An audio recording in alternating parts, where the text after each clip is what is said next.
The summer of frustration for Audi in the American Le Mans Series continues. The Penske Porsches have pushed their win streak to 7 races.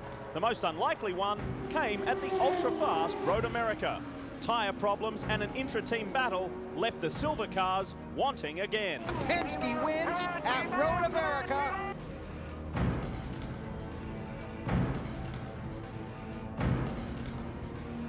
One week ago at Mosport Canada, Audi frustration turned to aggravation. A near certain victory became defeat with just 4 minutes to go. You can tell that Allan Mcnish has a wounded car right now. Allan Mcnish is barely hanging on. Look at the faces in the Audi camp. They cannot believe it. Timo Bernhard just blows right by him. This is going to be for the win. Unbelievable.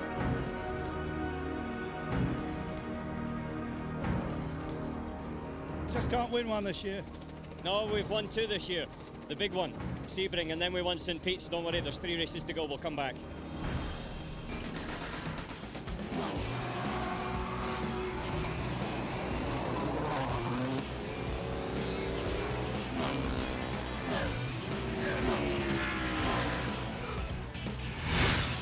It's 25 years since Formula One first rocked Motown, and ever since, Detroit's love affair for motor racing has only grown. And now, after a 6-year absence, the Motor City welcomes the four-wheeled sport back to Belle Isle.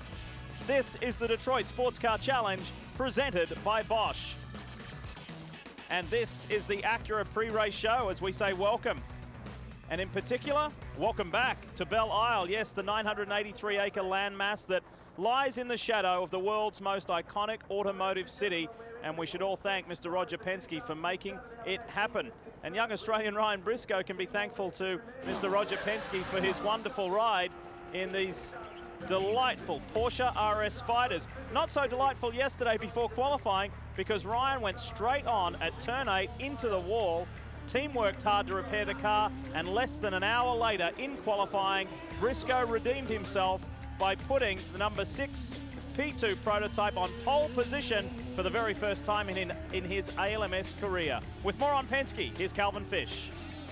Well, Lee, the Penske boys have certainly been on a roll this summer. 8 consecutive class victories, 7 of those overall. And Roger, when the team has this kind of momentum, how do you keep it going? What do you tell the boys? What are the potential pitfalls with 3 races remaining in this championship? Stay cool, number 1, and be sure that you've got track position today and keep it, and don't run into each other. Obviously, with 2 great cars and 4 good drivers, they all want to be that lead car. Today, we're racing the other cars in our class. Obviously, the Audis have been tough. It's been fun to race with them, and I think that this circuit might have an advantage, at least for qualifying. But I can tell you one thing, those Audis are going to be tough to beat. So we've got to K on our game plan, and that's to finish. Talking about the circuit, great to be back here in the Motor City. You're the man responsible for making it happen.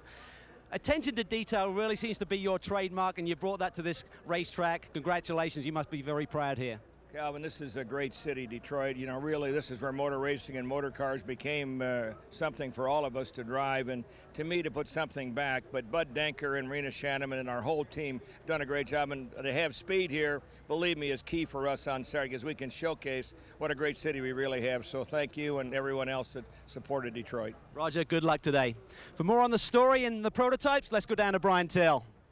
Allan Mcnish and Dindo Capello lead the LMP1 Drivers' Championship. But, Allan, I know that what you guys really want is those overall wins. The last 2 seem to have gotten away from you guys by no fault of your own. So how hard is it to keep your spirits up when you know the next race in line is a place like Belle Isle, where on paper at least, the R10, well, it looks to have some disadvantages? Well, we knew it was going to have disadvantages when we came here. The circuit layout, the concrete surface just doesn't suit our weight of car. That doesn't matter whether it's diesel or petrol. An LMP1 car would struggle around here. It's a race. There's always that chance, and especially here with incidents, there's always that chance that you could sort of thread your way through it, and you never know what's going to happen in a 2-hour 45 event, and especially in the American Le Mans Series right now. So from that point of view, that sort of keeps your spirits going. But I have to say, 4th row is not where we want to be. Hi everyone, Lee Diffie along with Dorsey, Schrader and Dorsey. You could really see and hear in Allan Mcnish's voice and face the determination to succeed. And that takes us to today's low storylines, and point number 1 being about Audi and the pressure to perform.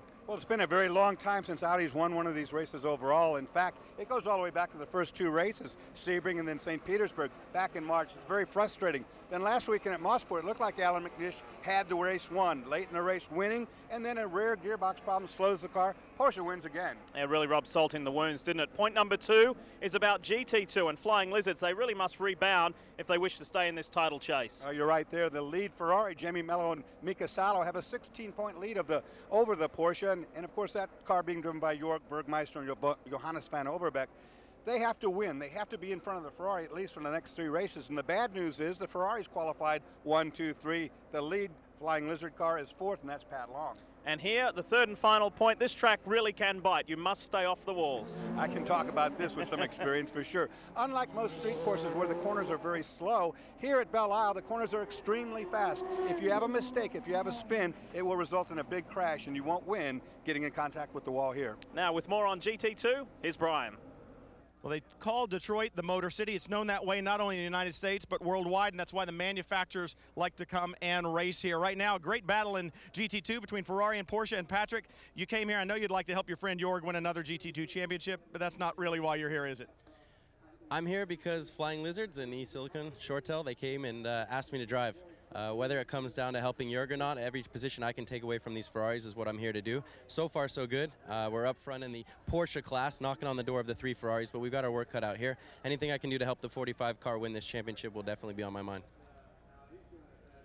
Terrific young American, and he is a Porsche factory driver. He also happens to be a former Series GT2 champion, so who better to bring in and help the Lizards with that? This is the 10th different street course event in the history of the American Le Mans Series, and it all fires up when we come back to Belle Isle.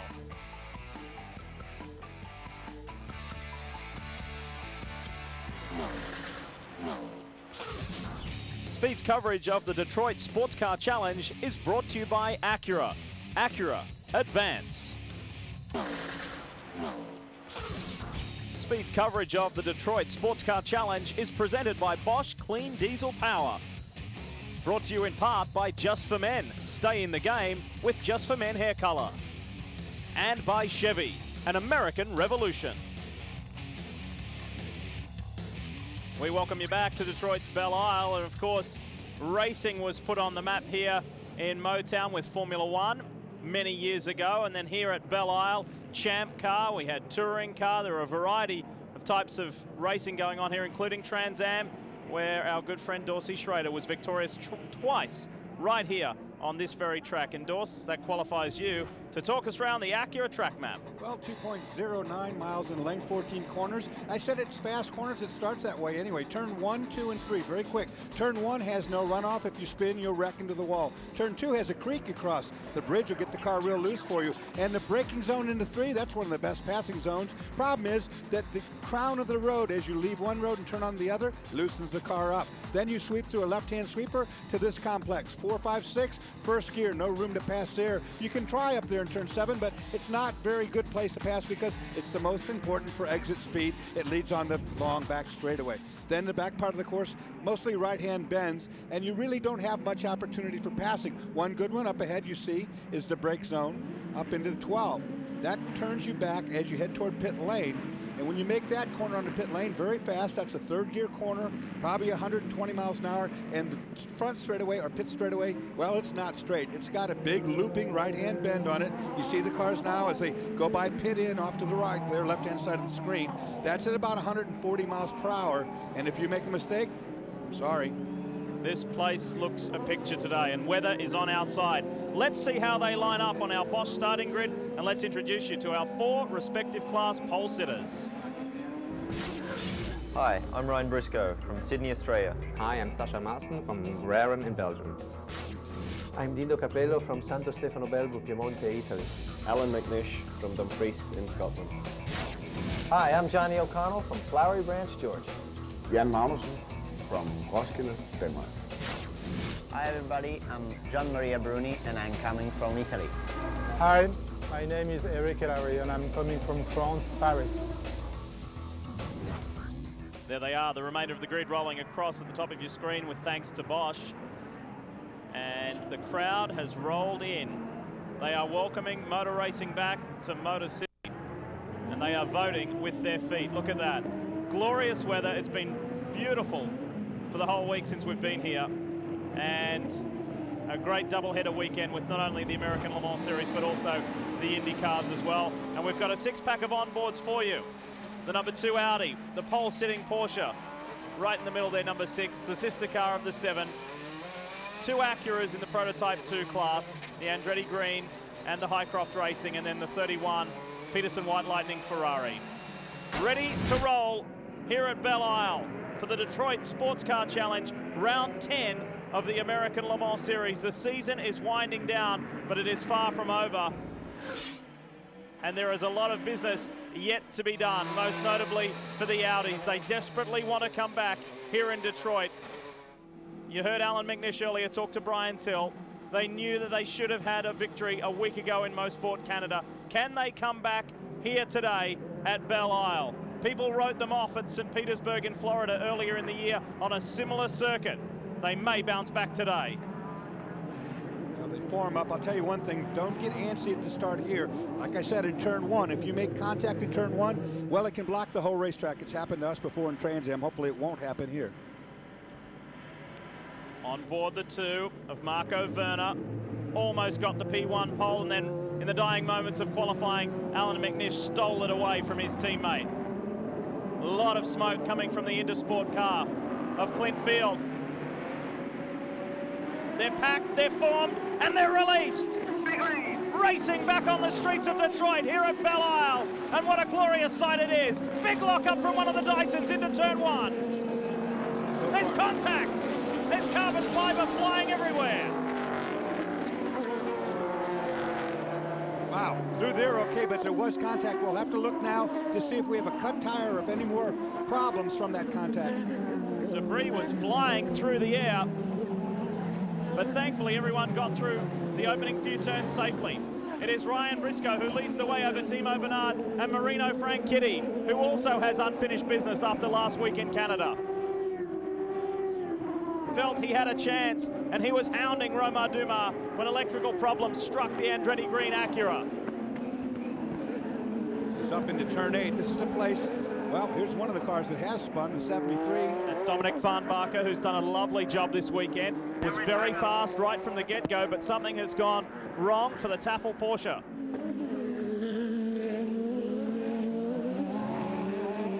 Let's take you back to the start. We've had a report that it is the 9 car, the Highcroft Acura. Check this out. Into turn 1. Boy, it gets in really deep. And here is the contact right there. Hits the 20 Dyson car, takes off the 2 little winglets on the left front. Oh, good chopper cam here. We'll see this. David Brabham goes diving on the inside of Guy Smith. And there it is. There's the contact. Those winglets that we saw provide downforce on the nose. We'll look at Dominic Farnbacher and see what's happened to him in the Porsche. He's up on the curb. Maybe a little help from behind there. I'm not sure. Possibly some help. Any damage on the right rear? It's hard to tell, but look like it, but he backed it into the wall a little bit there. Penske Porsches up front are starting to eke out a little margin of advantage. Clint Field is in the 37 Intersport. We saw smoke from this car on the pace lap. Not a good sign. Creation Judd comes to a stop. Cal. Well, Clint Field comes into his pit box just shaking his head. I just spoke to Brian Aldi. He said no clue what it is right now, so the hood is coming off this, and this is a team that are looking ahead. They're looking to the future. They have a new race car, one of the ex-Dyson cars, a Lola that will be running at the next round at Petit Le Mans. So this is really the last round we expect to see this combination, the Creation Judd, but a disappointing start to the day. Did not go out this morning in the morning warm-up. Check this out, the view from the Peterson White Lightning Ferrari. Clint Field up ahead. Oh, right out the exhaust tailpipe, you see smoke now getting heavy. Not a good sign whatsoever. We saw that car smoking on the pace lap. Also, it did not participate in the final practice before this race. So I think they knew something might be wrong. Check out Guy Smith on Marino Franchitti. Guy said he felt he had a better race car than a qualifying car. Mind you, he put in a terrific effort in qualifying. So the 20 is performing nicely. Guy Smith starts to increase the pressure on Marino Franchitti. Meanwhile, Ryan Briscoe has a 1.5 second lead over Timo Bernhard. Then it's Franchitti, then it's Guy Smith. That's the top 4. All Prototype 2 cars And the first P1 car is Allan Mcnish in 5th overall. This is a very difficult course to pass on. One of the good places is here, off the long back straightaway into turn 8. It also is tricky because, again, you're turning off of one road onto another, and the crown of the roads here make it the surface is not even. Jan Magnussen leads GT1. Mika Salo for Risi Competizione leads GT2. So they're settled into a rhythm now, and it's Penske 1 and 2, with the rest of the field chasing. There's Mcnish. Can they turn the tables on these lighter P2 cars? We will find out. That's the big question that begs today as our race leader, Ryan Briscoe, enjoys the Detroit sunshine. We'll be back.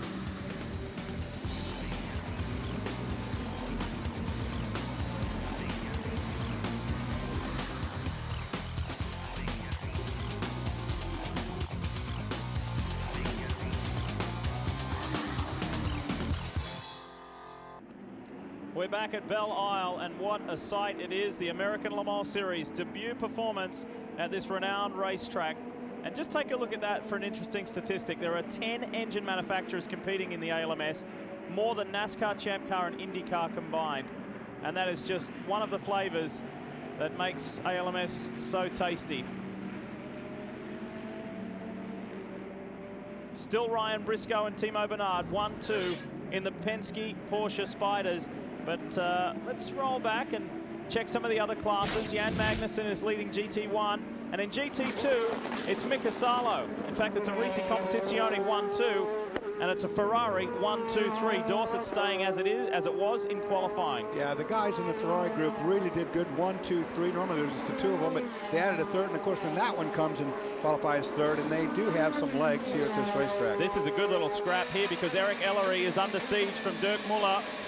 And it was the 62 Risi car that grabbed the class pole with Jean-Marie Bruni.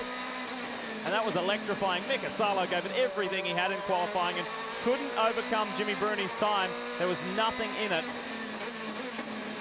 And we've just received an update for you that no penalty will be assessed between David Brabham and Guy Smith, the contact on the opening lap, opening corner.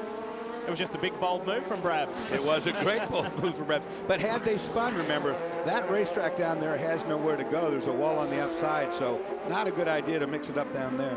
This is the long back straightaway we talk about. It's windy, as you can tell, but the brake zone down here into turn 8, it's probably the second most troublesome area on the racetrack. You see all the differences in concrete to asphalt. Well, they all have different grip levels as well. So for the drivers, it's very, very hard to get a handle on the car because it's got good grip some places, not so good others. While we talk GT2 and things are going well for these two Ferraris, things aren't going so well at Rahal Letterman Racing. Tell us more, Brian. Lee, this team has had 2 good finishes in the last 2 races, both of them podium finishes, but Ralph Kellner is struggling today.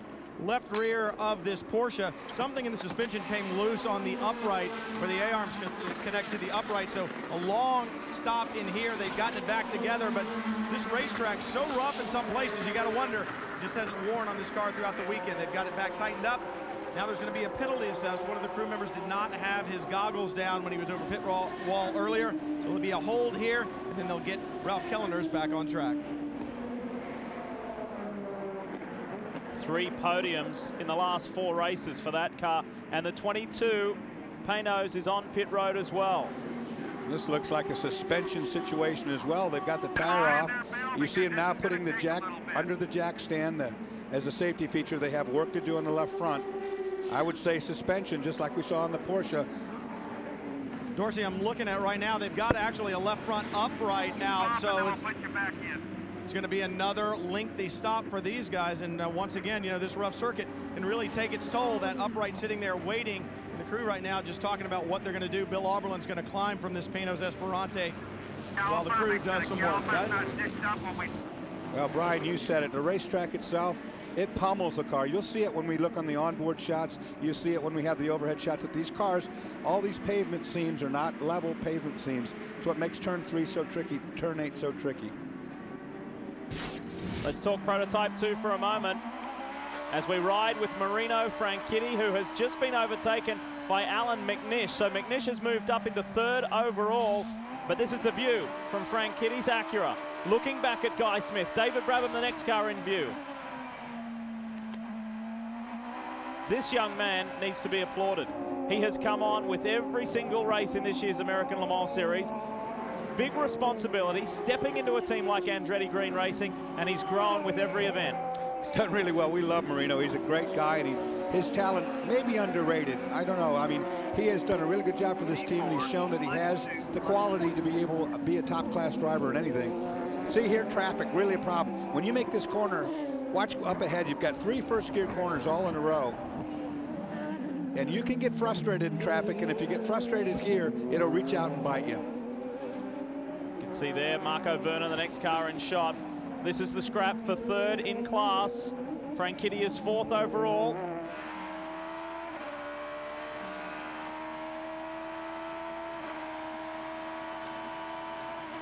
And it's yet to be announced, yet to be determined whether Marino will actually start in the next round at Petit Le Mans. He's crossing his fingers that he will get the ride, but he's not 100% sure.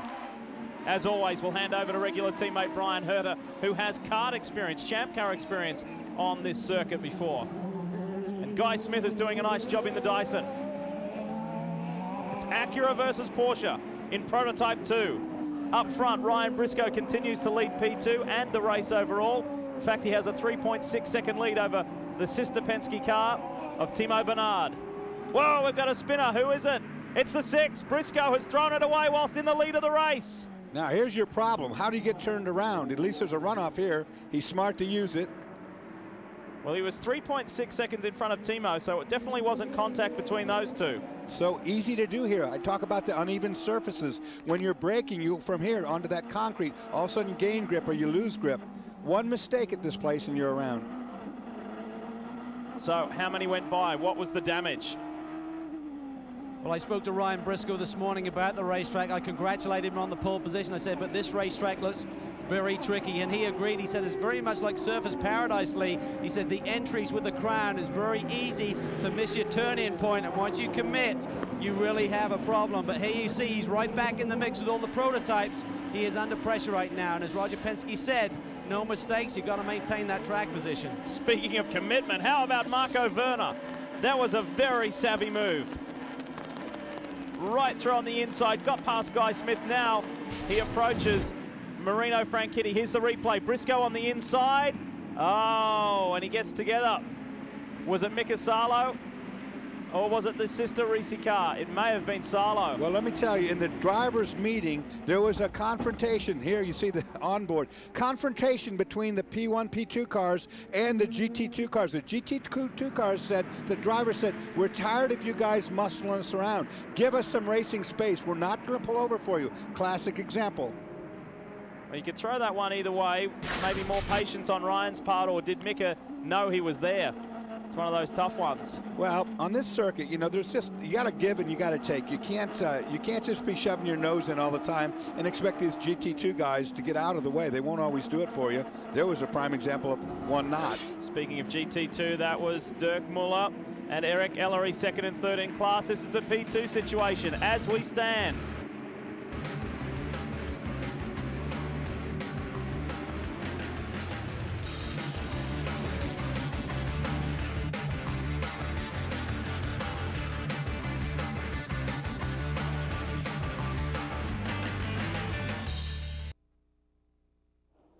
Reminding you that Wednesdays at 8 p.m. Eastern, 9 p.m. Pacific, it is Superbikes right here on Speed. That's right, the high-revving, tire-shredding, wheel-standing, two-wheeled action. It's good. If you haven't seen it, it's worth a watch. Superbikes, Wednesdays at 8 Eastern, only on Speed. There's some crazy stuff. Don't you try that on your bike, Doris. You can get hurt doing that. So I don't like getting hurt.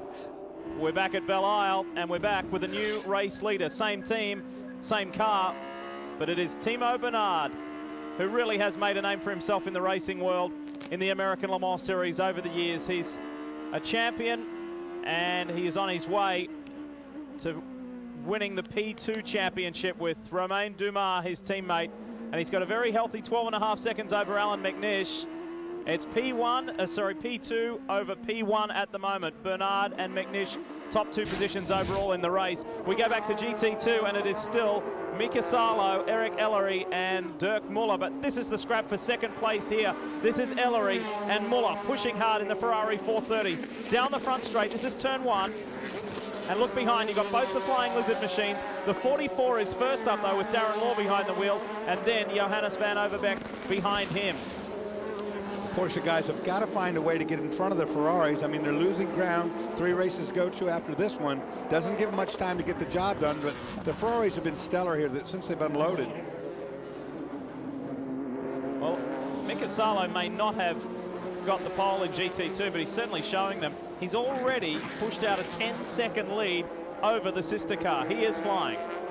Well, Eric Ellery is having a great run here this afternoon, currently running down in second spot. But I spoke to Giuseppe Risi after Mosport, where it looked like Eric was having a good run there. I said, did the tires go away? He said, no, Eric is just really struggling with traffic. Remember, most of his experience is in the prototype rank, so when you drop down to the GT2 cars, and you have to look not only forward, but also in your side view mirrors, it's really a distraction, and he's just really having to adapt to that. But he's held a pretty good pace. Great battle there with Dirk Muller. Calvin, that being said, and me being able to have driven both types of cars, it's actually harder sometimes to drive the GT2 car. There's more complex things to have to deal with. You're not just racing the other cars in your class, but here come the prototype guys. You've got to be cognizant of them and have them pass you in a manner that won't slow you up with your race with your whoever your competitor is. Just to quickly go back, because we spoke about it during the break, what was your take on the Salo-Briscoe incident? Well, you know, I think Mika Salo had the corner by standards that we used to use as to whose right it was to turn in. He had the lead. Certainly the second car was faster. The P2 car was a quicker car, and he could have heated to it, but rules of the road wise, it was his corner. Look at this. This is a great scrap.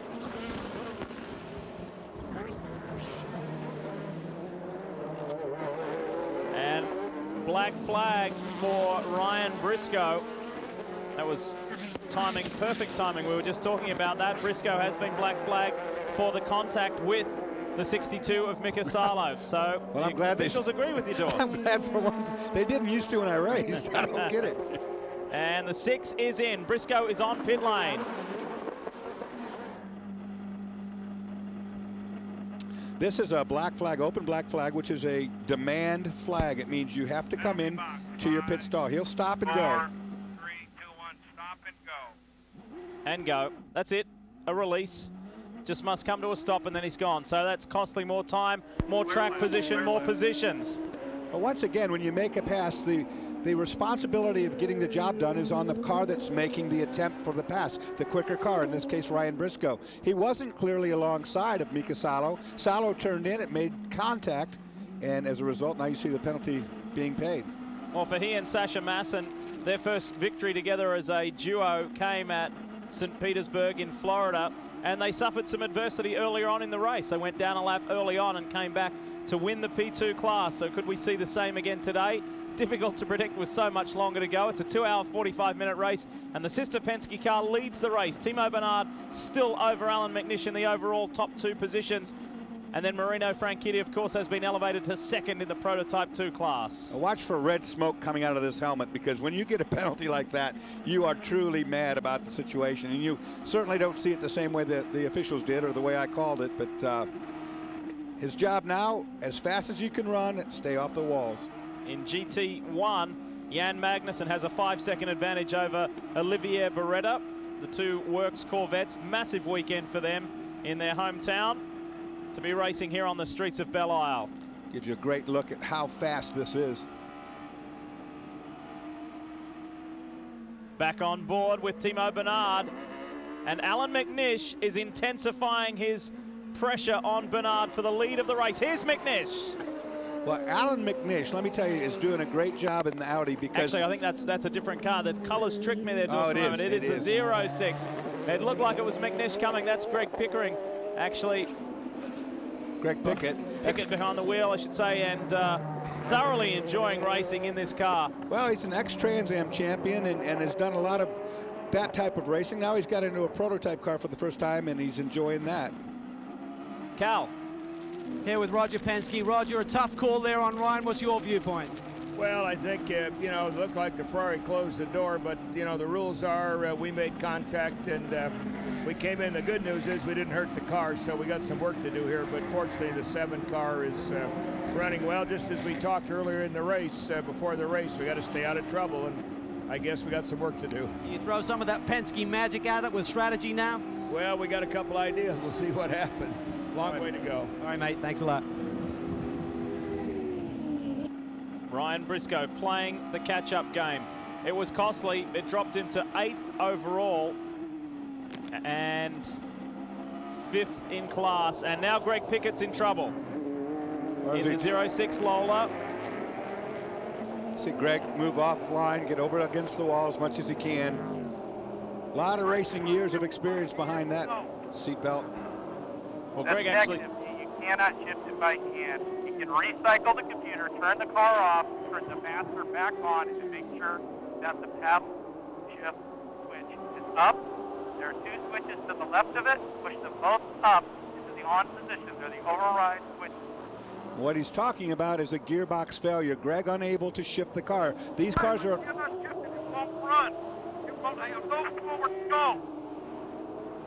Cars have a... Put it into tower 7. Map position 7 on the engine tonight. Electronic shifters on these, Lee. You have to push buttons to make them shift. That's not working. What they're doing now is trying to talk Greg through an override system. You flip a couple switches, get the safeties off, if you will. You told him go to map 7. So he's just conversing with the team, receiving some help, and he is stranded. A former Trans Am race winner here at Belle Isle, Greg Pickett. And while we were watching Greg try and handle his issues and problems, the scrap in GT2 is just getting better. Dirk Muller has got by Eric Ellery for 2nd in class. Check this out. This is through turn 1. Now they're going to switch back to turn 2, go across the bridge I talk about. You get loose right here. Up into 3. Good run. Very good run. Ferrari factory driver Dirk Muller currently leads the GT2 class in the FIA GT Championship as well. Brian? Lee, I was just talking to Dale White down there, who was one of the team principals at White Lightning Motorsports, and what he had said was that we were faster than the Ferrari in front of us. We just couldn't find a way by. Well, it looks like Dirk Muller finally got that good run off turn 2, able to make the move, and right now, clear sailing in front. They're going to see if he can catch down that other Ferrari that's up in front. So it's shaping, it's molding into a good battle already. Bernhard up front, Mcnish sitting 2nd. He's 13.4 seconds in arrears. We'll monitor that when we come back.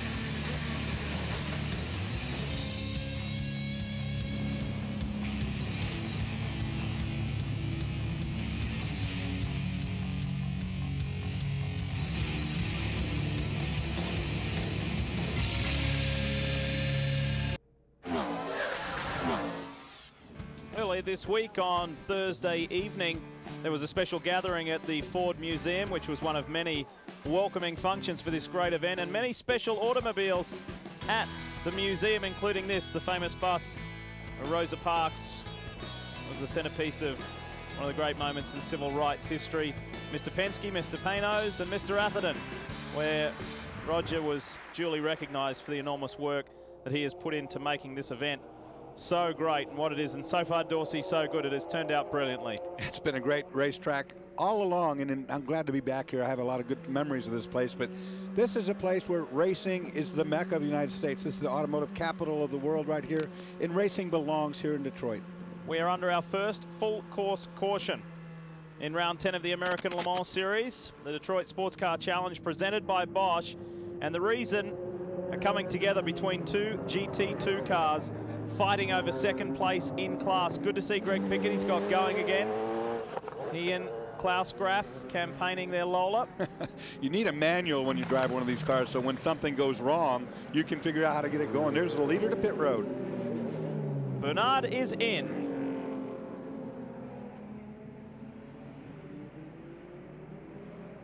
Show you how slow pit lane speed limit is. Here they come. It's action on pit road.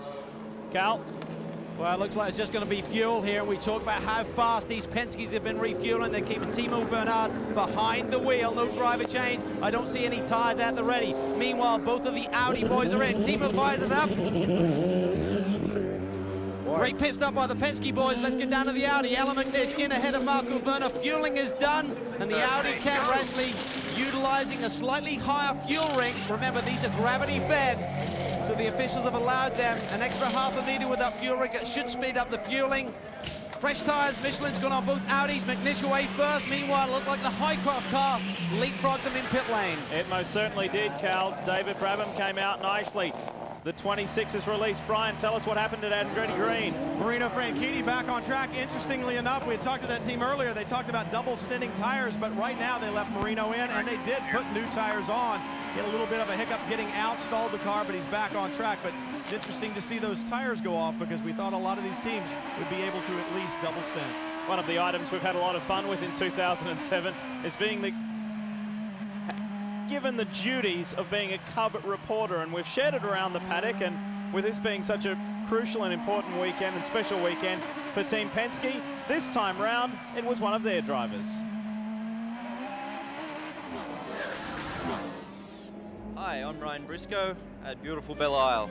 I'm going to be your Cub reporter today for Speed, so we're going to go talk to a few of the drivers here in the paddock.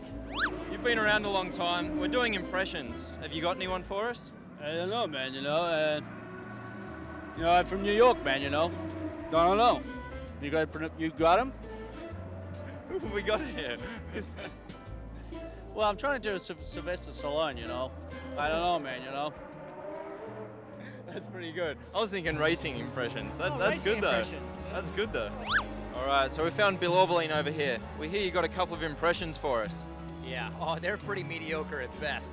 But Diffie, this guy's very unique. Everybody knows it. Strange accent. Yeah, funny part of town he's from, that guy. Yeah, those kind of accents, whoever wants to hear him anyways, they're very odd.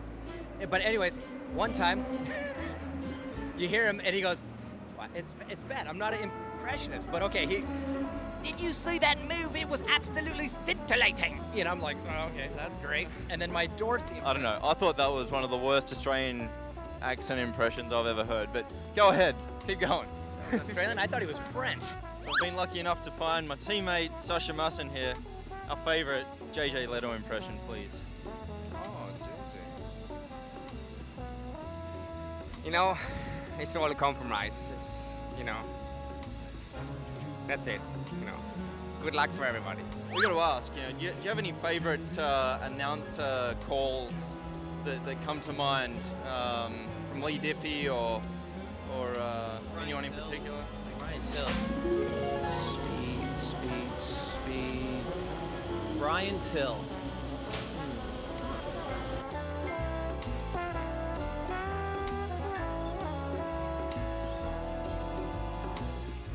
Yes, we're down here in beautiful Detroit today. My name's Brian Till, and it's just great to be out here. Oh no. You may have thought that was hairspray, but you know what?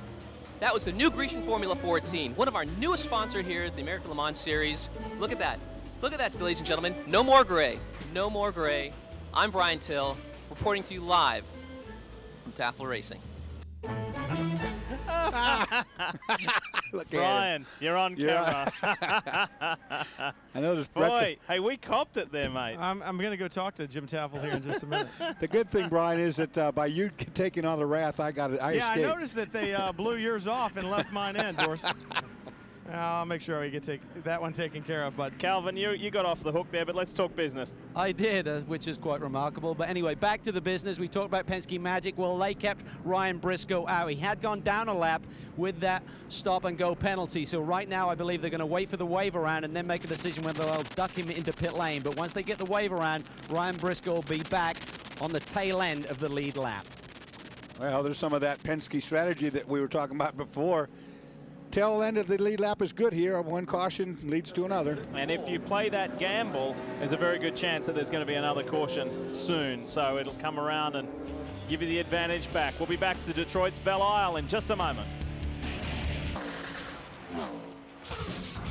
Speed's coverage of the Detroit SportsCar Challenge is presented by Bosch Clean Diesel Power. Brought to you in part by Audi, truth in engineering. And by Klein Tools, American-made quality for 150 years. Pros know the difference. Green, green, green. You rejoin us at the perfect time. The green flag flies. That first caution period out of the way. And these three cars at the front of the pack did not pit during that caution period. Guy Smith, Luis Diaz, and Ryan Briscoe.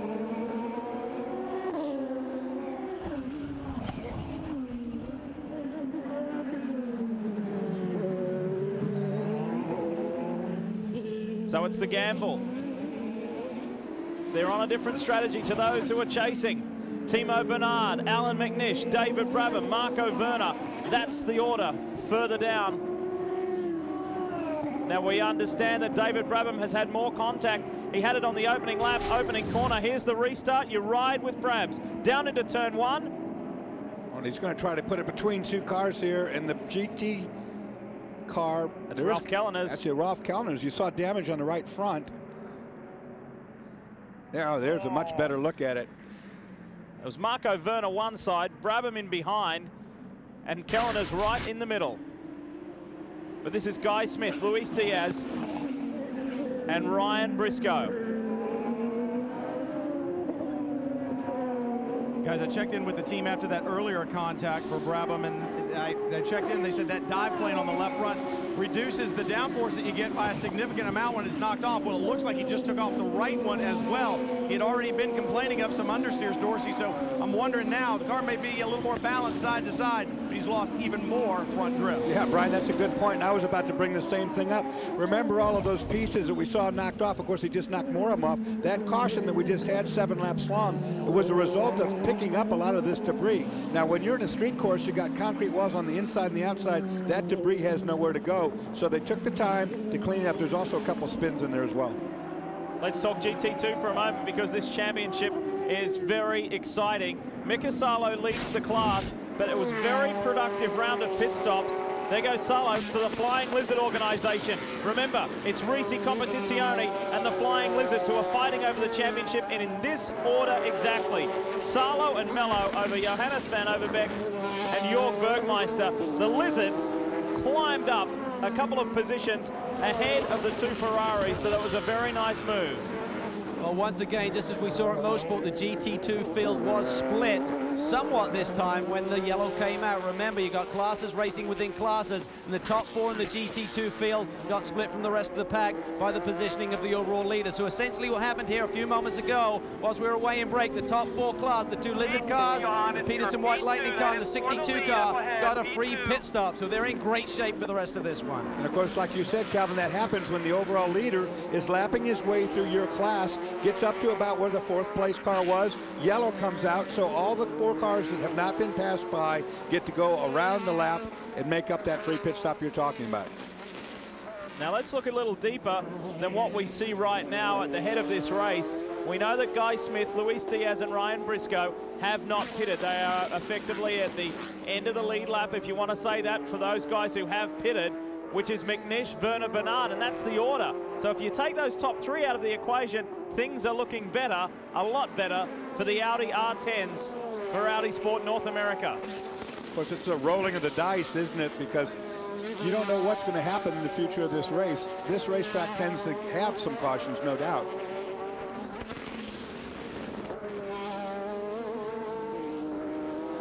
Ferrari versus Porsche. One of the most talked about, written about, watched rivalries in motorsport history. And it's going on right here in the American Le Mans Series in Belle Isle, Detroit. There you go, Johannes van Overbeek right there ran the rev limiter. He had the engine up on the rev limiter between those corners, and the reason that might be is when they get to this racetrack, it hasn't been raced on in 5 years. There's no rubber down, there's no grip, it's very slippery. Now the rubber has got more and more as they've gone through the weekend, and the racetrack has become quicker and quicker. Whatever gear he was in, I think it would have been 3rd, is now too short for that area of the racetrack. There's the gap back, 2nd to 3rd in class GT2. Johannes van Overbeek over Flying Lizard teammate Darren Law. It's a very healthy margin, but This is all about a championship, not only individual driver championship, but team and manufacturer. And it's very important here in Motor City, manufacturer representation. Not surprisingly, I just heard Darren Law hit the rev limiter as well. They will be geared the same more than likely, and if the racetrack is that much quicker, which it appears that it might be, that's the reason they're running out of revs. So a lonely old time for Darren Law out there, the man from Scottsdale, Arizona right now, but sitting pretty in class. Valuable championship points up for grabs, but can anyone get on top of Risi Competizione today? Mika Salo and Jamie Mello.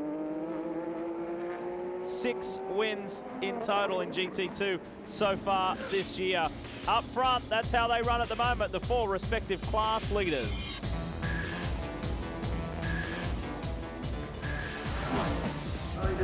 Semi-finals time in the $100,000 Klein Tools Pit Crew Challenge, and it pitted the 16 Dyson P2 prototype up against the GT1 number 4 of Corvette Racing. Now, it is a full simulated pit stop, driver change, simulated fuel, and all 4 tires. The Dyson crew went to work equally as quickly as the Corvette crew. This was close right from the get-go. Both these teams pride themselves on how quick they are in the pit stop challenge. Now, each round, there's $10,000 up for grabs. And in the end, it was the number 4, the hometown boys, Corvette Racing, that grabbed the $10,000 and the champagne. Fastest 4 times go through to the final at Laguna Seca, and it just so happens that it's Corvette Racing up against Dyson Racing out in California. We'll be back with more from Belle Isle right after this. Reminding you on Thursday to tune in for the gutsiest show on television. It's Pink's All Out. And they're not running for the pink slip, they're chasing the green. $10,000 in cold hard cash. Run fast, run hard with the all-new episode of Pink's All Out, Thursday at 9 Eastern, 10 Pacific, right here on Speed. Isn't that a lovely sight? The Renaissance Center in the background there, and beautiful weather for cruising on the Detroit River. No cruising on the streets of Belle Isle, however, and a little bit of drama while we were away. Look at this, look at this. This is Ryan Briscoe on Guy Smith, inside move. This is for the lead of the motor race, inside. And it has been an eventful race so far for Ryan Briscoe of Team Penske, but suddenly he finds himself back in the lead. And he did so using traffic. You see right ahead the Flying Lizard car that was not in the way, but it definitely broke the momentum Guy Smith had. It's all it needed. Briscoe took advantage. Drama while we're away in the commercial break. Drama for this car, the number 2 car of Marco Werner. The Audi R10 has been shown the black flag, and the reason from race officials was for contact between the 18 Rahal Porsche. Ralph Kellen is behind the wheel, and David Brabham in the Highcroft prototype. He has since served the penalty. That is that same penalty we saw before for contact. Stop and go. And the team did not agree with that call, Dorsey. They just said it's a typical going back to green type racing situation, a little bit of argy-bargy, as we call it. So Brad Kettler came over, he spoke to the official. He said, we understand what you're saying to us, but we totally disagree with that call. So they've got a lot of work to do now. Certainly the Audi's looking a lot better in race trim, but this really puts them behind the 8 ball. Calvin, what are your thoughts on the strategy? McNish is sitting 3rd overall at the moment, but the 2 guys in front of him did not pit on that first round of stops. Well, I think they're looking in great shape, and I think talking to the team this morning, they're getting pretty good mileage here. They're off the throttle so much, they're struggling with the bumps and the concrete patches. That really saves you a tremendous amount of fuel. So they're looking about an hour under green flag racing, and at the point we went back to green here this afternoon, I think they'll be able to do it on just 1 more stop. That's the good news. The bad news, however, is even though they've got that slightly higher fuel tank in pit lane, it still takes a little bit longer to flow that diesel. So I think the Penske is certainly going to be in great shape again with the 7 car at least. And as you can see, Roger Penske really trying to work some magic on the 6 car and got it back to the front. And of course the reason they were given that taller fuel tank is a complex issue. Diesel fuel, when you put it into a container, foams. That foam itself, as it gets filled up, takes away the space allotable. And it takes longer to put the same amount of fuel in. How much longer? Well, there's an argument there. Talk to Penske versus talking to Audi. 2 different opinions. Flows more than the E10 ethanol enhanced regular fuel. We ride with Timo Bernhard. Been a fairly clean, crisp, clear run for him so far. He's 4th overall. I wish you wouldn't have said that. Around here. Yeah. where anything can happen. Well, you take a look right on board here.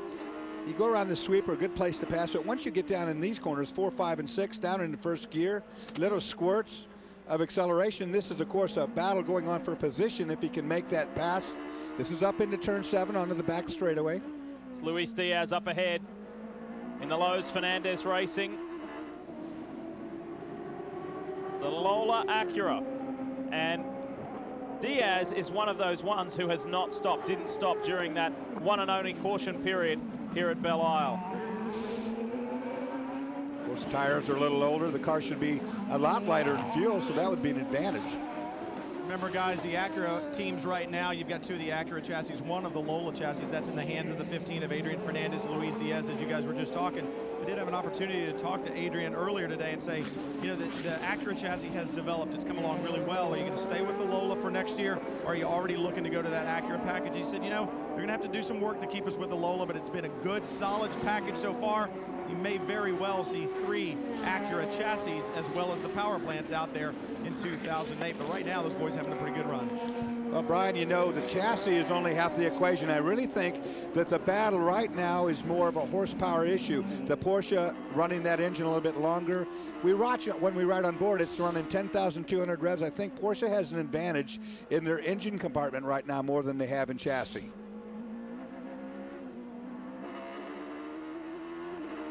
Bernhard chasing one of the unique combinations in this field on this weekend. Unique because Diaz and Fernandez both have experience, race experience here on the streets of Belle Isle. Luis Diaz just the once in Indy Lights back in 2000.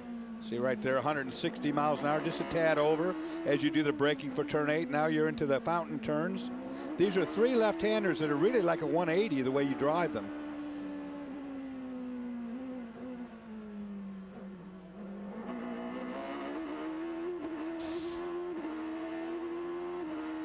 Very picturesque section of the Belle Isle circuit, just a little over 2 miles, turn 13, final turn 14, and then foot to the floor, front straight. And like I said before, front straight's not straight as you got to go through this high-speed kink approaching the brake zone for turn 1. Were you impressed with what you saw when you came back? Yeah, no question about it. Oh, we got trouble here. Drama for Marino Franchitti. 6th overall, 5th in class. Now remember, electrical problems plagued them at Mosport just a week ago when in a very prominent position. Well, it is running. You hear Marino's got it in gear. This could be a gearbox issue. We've seen a lot of that in this track. He didn't come into the pits. I really don't understand that. He just went by our commentary position right on the front straight here. Well, he might have an electrical issue where it shut down and he flipped some switches, went to a backup ignition or something, but he's got the car back running again. We're looking at everything here, so just stay calm and do the best you can do, and we'll get right back to you as soon as we can. They don't know what the problem is yet. They're telling him to stay calm, though. Dorsey just spoke with Barry Green. He said it's a gear selector issue, and I asked him if it was electronic or mechanical, and they said we're really not sure where the problem lies, but he just can't select the gears that he wants, and that is shades of Mosport. Remember when Allan Mcnish late in the going, it looked like he had the race won and had that same type of electrical gremlin in the beginning, but that electrical problem then turned into a mechanical one as he really tried to work that box. Right now, trying to work to get that problem solved, but a disappointing day for the guys here at AGR. Well, very complex gearboxes in these cars. As they try to work their way through it, you hear no difference. There's an electronic issue possibly, or is it a mechanical issue? Well, we'll get to the bottom of it when we come back, but that is frustrating for Marino Franchitti, Brian Herter, and Andretti Green Racing, reminding you that Saturday, October 6th, is the next round of the American Le Mans Series, where the best drivers in the world convene at Road Atlanta for Petit Le Mans. It will be a 10th anniversary celebration right here on Speed. And check it out on AmericanLeMans.com. More from Detroit when we come back. The sun is shining on Belle Isle, and it's shining on the American Le Mans Series in its debut on this marvelous racetrack, and it boasts some of the best drivers in the world. Take a look at that. A diverse group, that's for sure. A lot of different countries represented, and the quality of drivers in this field from Formula One to Champ Car to IndyCar, everything you like to name. There are certainly some well-credentialed men behind the wheels of these machines. 9, in fact, have raced here previously. As we ride with our race leader, Ryan Briscoe. Time is running out, however. He and Roger Penske and the entire DHL Penske team will be crossing their fingers that there's another caution period coming out soon, Dorsey. Otherwise, he will slide down the order. He does, however, have a 12-second lead over Guy Smith. Well, that's not enough for making a pit stop under green. That's why he needs that caution, no question about it. They are playing the cards that they dealt. And they were hoping for a caution to come out. And it looks all the time when they get in traffic that one's about to come because it's tight around here. Your overall running order is this man here, Briscoe, over Guy Smith. Then Allan Mcnish is the best of the P1 cars. Here's Guy Smith for Dyson Racing, also in the Porsche RS Spyder. Then Luis Diaz is still holding Timo Bernhard off. The battle for 4th overall. Then Marco Werner is the second best in P1, and he is 6th overall. We ride with Bernhard. Oh, coming through traffic past one of the GT1 Corvettes. Jan Magnussen, incidentally, still leads that class over Olivier Beretta. You have to be so confident of what's going on when you drive one of these cars and you catch those slower cars that they know you're there, because once you stick your nose in and commit, if they don't, it's a wreck. The Mazda of BK Motorsports, Ben Devlin driving the car at the moment, is 7th overall. 5th in class. Andy Wallace is 6th in P2. He's 8th overall. Then David Brabham, and the first GT1 car is in the top 10 at the hands of Jan Magnussen. One of those 9 drivers I mentioned earlier to have raced here previously. He was here back in the kart days, now Champ Car World Series, of course. There, traffic now, they're going to split. You have to really watch what you're doing going into turn 3 there. That was Luis Diaz on Darren Law, and there was nothing between it. You have to be decisive here, don't you? Yeah, and what they were trying to do was split Darren Law, one go to each side of it. Darren Law had none of it and went ahead and committed to take a look from another angle of this. It shows you how tight it is, and I can tell you there's no room for error when you pull a maneuver like that. And you see from behind how loose the car got when you try to cut across those different intersections. Darren Law did a marvelous job there, because Robin Liddell earlier this weekend was in a similar situation. He was on that outside line going into one, tried to leave room for one of the Penske Porsches and ended up going a little too wide and was penalized in the most harshest way. The rear left of the Tafel Porsche was torn from the car, and a lot of work for the Tafel team. And what you can't see on our televised coverage here is the crown of the road, or the fact that the road itself is high in the middle and low on both sides. That being said, when you move over, you come off the top part of the surface and you drop into a valley where you lose grip on two of the sides of the corners, or one side of the car. That's what I'm trying to say. You got there in the end. Mark that down as another Dorseyism.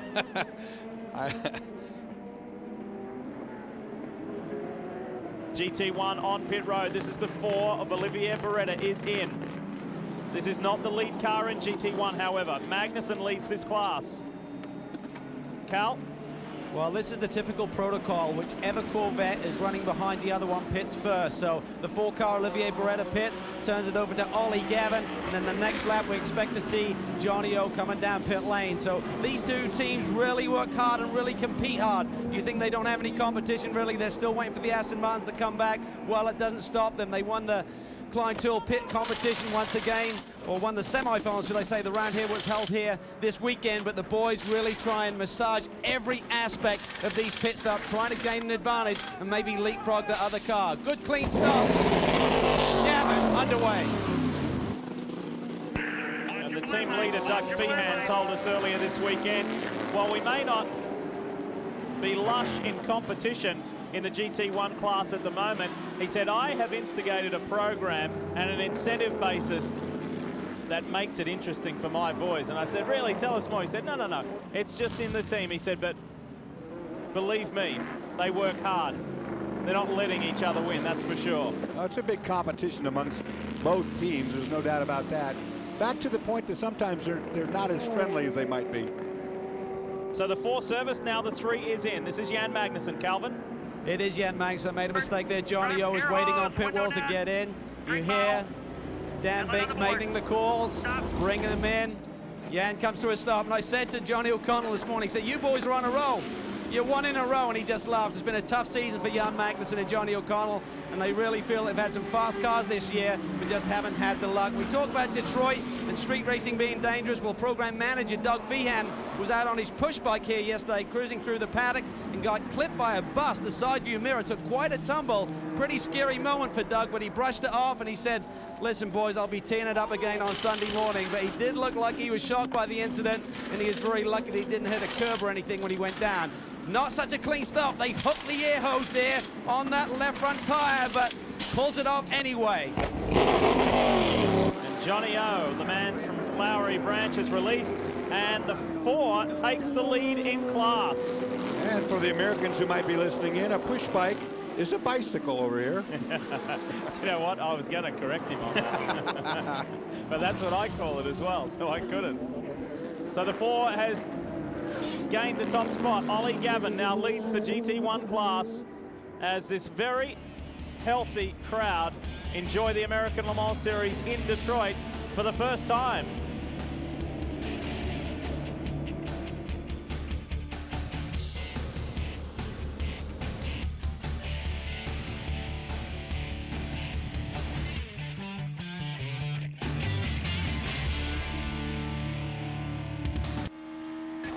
As always, it wouldn't be Sunday night without Wind Tunnel and Dave Despain. Of course, it's tomorrow at 9 p.m. Eastern with special guest, NHRA superstar and one of the best interviews around, John Force, will be with Dave tomorrow night. That's Wind Tunnel at 9 p.m. Eastern. We're back in Detroit, back at Belle Isle, and Ryan Briscoe for the DHL Penske team continues to lead. He has almost 20 seconds over Guy Smith at the moment. 2 P2 prototypes are in the top 2 positions of this race. Allan Mcnish is the best of the P1 cars in the Audi R10, sits 3rd overall. However, time is running out for the top 2 guys who did not pit earlier. We've been running for a little over an hour and 10. And so their window is rapidly closing, Dorse. Yeah, I'd say next lap or 2, they will definitely be looking to come in and make a pit stop. And it more than likely is going to be under green, which will hurt them considerably.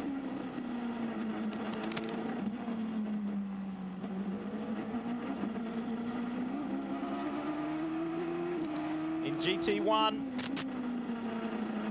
the 3 of Johnny O'Connell. In front, Mika Salo leads GT2 over Johannes van Overbeek, and Darren Law is 3rd. The White Lightning Ferrari with Dirk Müller behind the wheel is still 4th, and then Dominic Farnbacher for Tafel Porsche. The Tafel Racing team is in 5th position in GT2. This is Allan Mcnish, defending Series P1 champion, along with his regular co-driver and great friend Dindo Capello. Quick check of the mirror. Allan Mcnish is going to be in pretty good shape here shortly as we see the first of the pit stops starting to happen. Brian? Marino Franchitti brings his damaged, I should say. It's not damaged, it's just a little bit hurt. Remember, they're having that gearbox problem, and I think they're going to change electronics after they get the fueling done. They put a splash of fuel in, and now the guy's taking off the engine cover. They're going to change some electronics. They had them sitting on pit wall, ready to go. Remember, these gearboxes are actuated by electronics, that paddle shift, and they think that's where the problem is right now. Marino had a great start, ran well early on, but that little electronic gremlin seems to have come back. They had a similar issue at Mosport.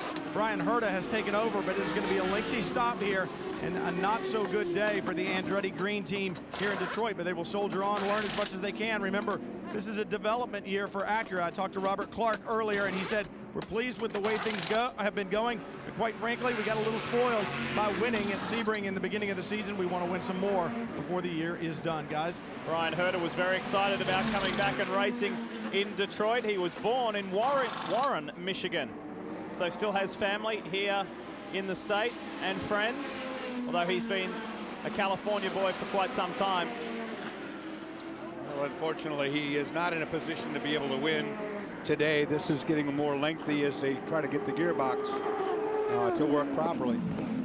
This is an interesting scenario here. Luis Diaz has been able to hold Timo Bernhard off. Now, Timo came in, he stopped. He is a pit stop ahead of Luis Diaz effectively. Now, is he conserving fuel? Does he know that he's in a strong position? Or is it a case that he just cannot get past Luis Diaz?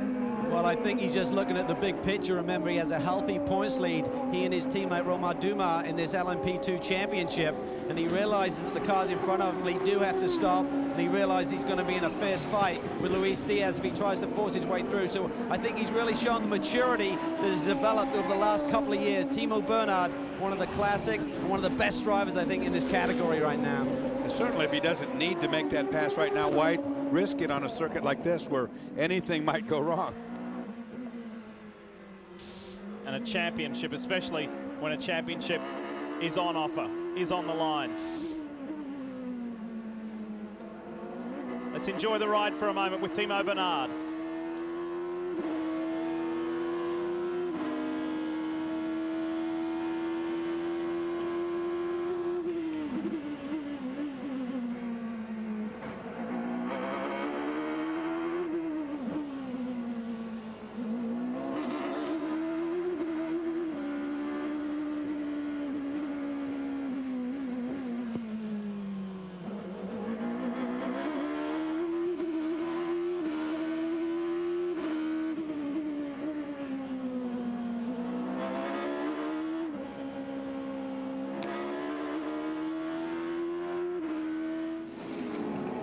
As we go back to David Brabham, Andy Wallace, and the 8 of Ben Devlin, the BK Motorsports Mazda. This is an interesting scrap. 7th, 8th, and 9th. But in class, it's 5th, 6th, and 7th.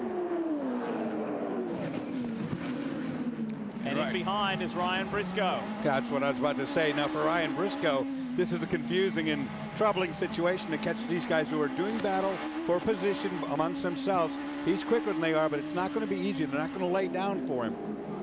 When we were riding with Timo Bernhard there just a few moments ago, I'm not an ex-driver, you are, but one of the things that still staggers me is the closing speeds of these cars. Huge closing speeds. That's something that we didn't have to deal with in Trans Am except for the back markers, but here you've got the different classes, and when you come up in a P1 or P2 car on a GT2 car on a circuit that's pretty much blind corners, you can get cut off in a hurry. Is a young British driver, Ben Devlin, who thoroughly enjoyed the run last weekend at Mosport in Canada. It really put the team on a high. It was their season best result. And I know that everyone from Mazda and from BK Motorsports were just delighted. At one point in time, he was second and running strong. In the end, it finished 4th in class, which is, again, season best result. Boy, looking at those cars head on back there, it almost looks like that racetrack might be getting broken up a little bit. They all really went through what looked to be a hole back there, really did some undulation that wasn't characteristic of that track earlier on, I don't think.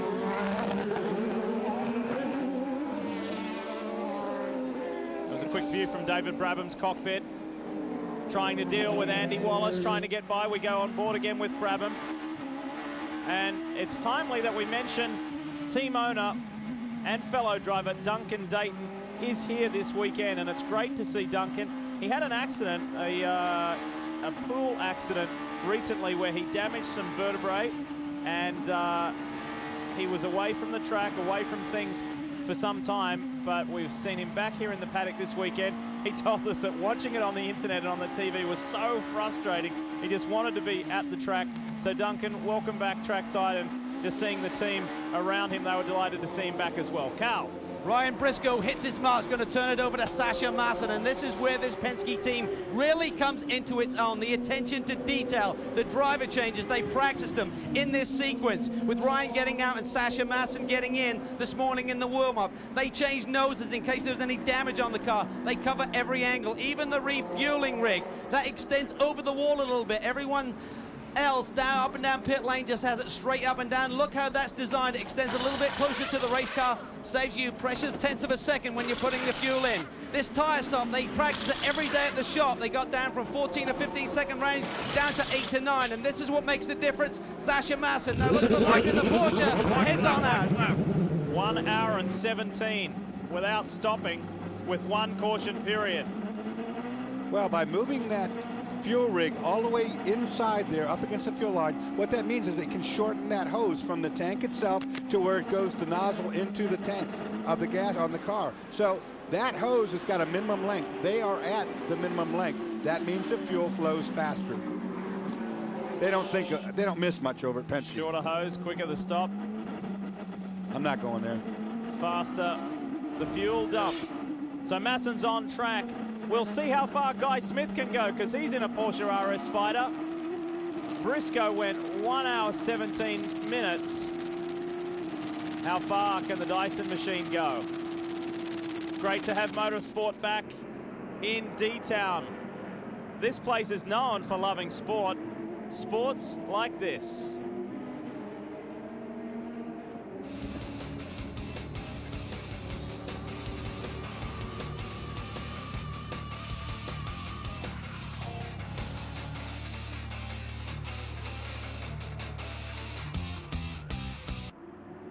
We're back in Detroit, but we're looking forward to the next round of the American Le Mans Series, Petit Le Mans, from the legendary Road Atlanta, and that is Saturday, October 6th.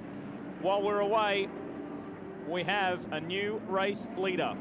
Allan Mcnish in the #1 Audi Sport North America diesel-powered R10 is at the head of this field, which would bring delight, relief, and a smile to many in the Audi camp's face. Brian. Adrian Fernandez now climbing behind the wheel of the #15 Lowe's Acura. Luis Diaz with a good run, and interestingly enough, they stayed out a couple laps longer than the Porsche of Ryan Briscoe. So this Acura obviously getting good fuel mileage right now. Fernandez very experienced at this racetrack. 9 starts. He won the Indy Light race here. You hear the crew saying, go, go. The fueling was done. Now they can change the tires. He's won here in Indy Lights competition. 8 IndyCar races here. He finished second in 1998, so he knows this racetrack. Go, go, go, go, go. There's the crew. Go, go, go, go, go. That stop, very quick one indeed. And Diaz going 4 minutes longer than what Briscoe did. So 1 hour, 21 minutes on that initial tank of fuel. And Guy Smith is still out there. And this is the race leader. And speaking of Guy Smith still being out there, here he is now. So it's finally time to be refueled. That was a solid opening stint from the Englishman. Guy Smith brings it in, struggles a little bit there with the seat belts in getting out, but there should be plenty of time. They're going to retire change as well, so that should allow for any slight snafu on the driver getting in. It's going to be Chris Dyson, of course, taking over here, and this team really starting to gel. Spoke to Chris Dyson this weekend. He said, we're finally getting somewhere with the engineering on these Porsches. They're very complicated. Meanwhile, trouble on track. Oh, big trouble and big trouble for the GT2 Championship hopefuls. Flying Lizard, the 45. Johannes van Overbeek coming together with the 71 of Robin Liddell in turn 1. And Liddell's car has got major damage. It's got fluid everywhere. I'm not sure about Johannes van Overbeek. I think he's hurt too. The wings askew. Very bad at the back. Yeah, this is very bad. What has happened? This car's leaking oil all over the place. I don't know that he knows that, but these cars from behind are going to have to watch out. This is Robin Liddell, the Scottish driver, who had drama earlier in the weekend. Fluid draining from that car. Let's take a look at what happened. Van Overbeek and Liddell, turn 1. Boy, and Van Overbeek just drills. That was Van Overbeek's fault. Sorry, but I mean, he gets in the back and turns. Another look here. Definitely hits Liddell. And I told you, if you go around in turn 1, what you're going to do is hit that wall, and they hit back to back, and that's where the damage was done. Boy, it has been an expensive weekend, not only financially, but energy-wise. An energy-sapping weekend for Tafel Racing and their crew. They had 2 damaged cars in the opening session yesterday, and now the 71 is hammered again. Now, I'm not sure if the race control realizes that this car is spewing probably just water, but it is definitely leaking fluid all over the racetrack. Wow. Well, championship implications for the 45. How badly damaged is the Flying Lizard Porsche, and how much time will Johannes van Overbeek lose to Mika Salo? that is hurting their championship hopes. That was one of our low storylines. Flying Lizard must rebound here in Detroit. Well, for the 45, the car that's closest, Jörg Bergmeister and Johannes van Overbeek, it is not happening. And we are under our second full course caution. We'll sort all this out and be back to Belle Isle in just a moment.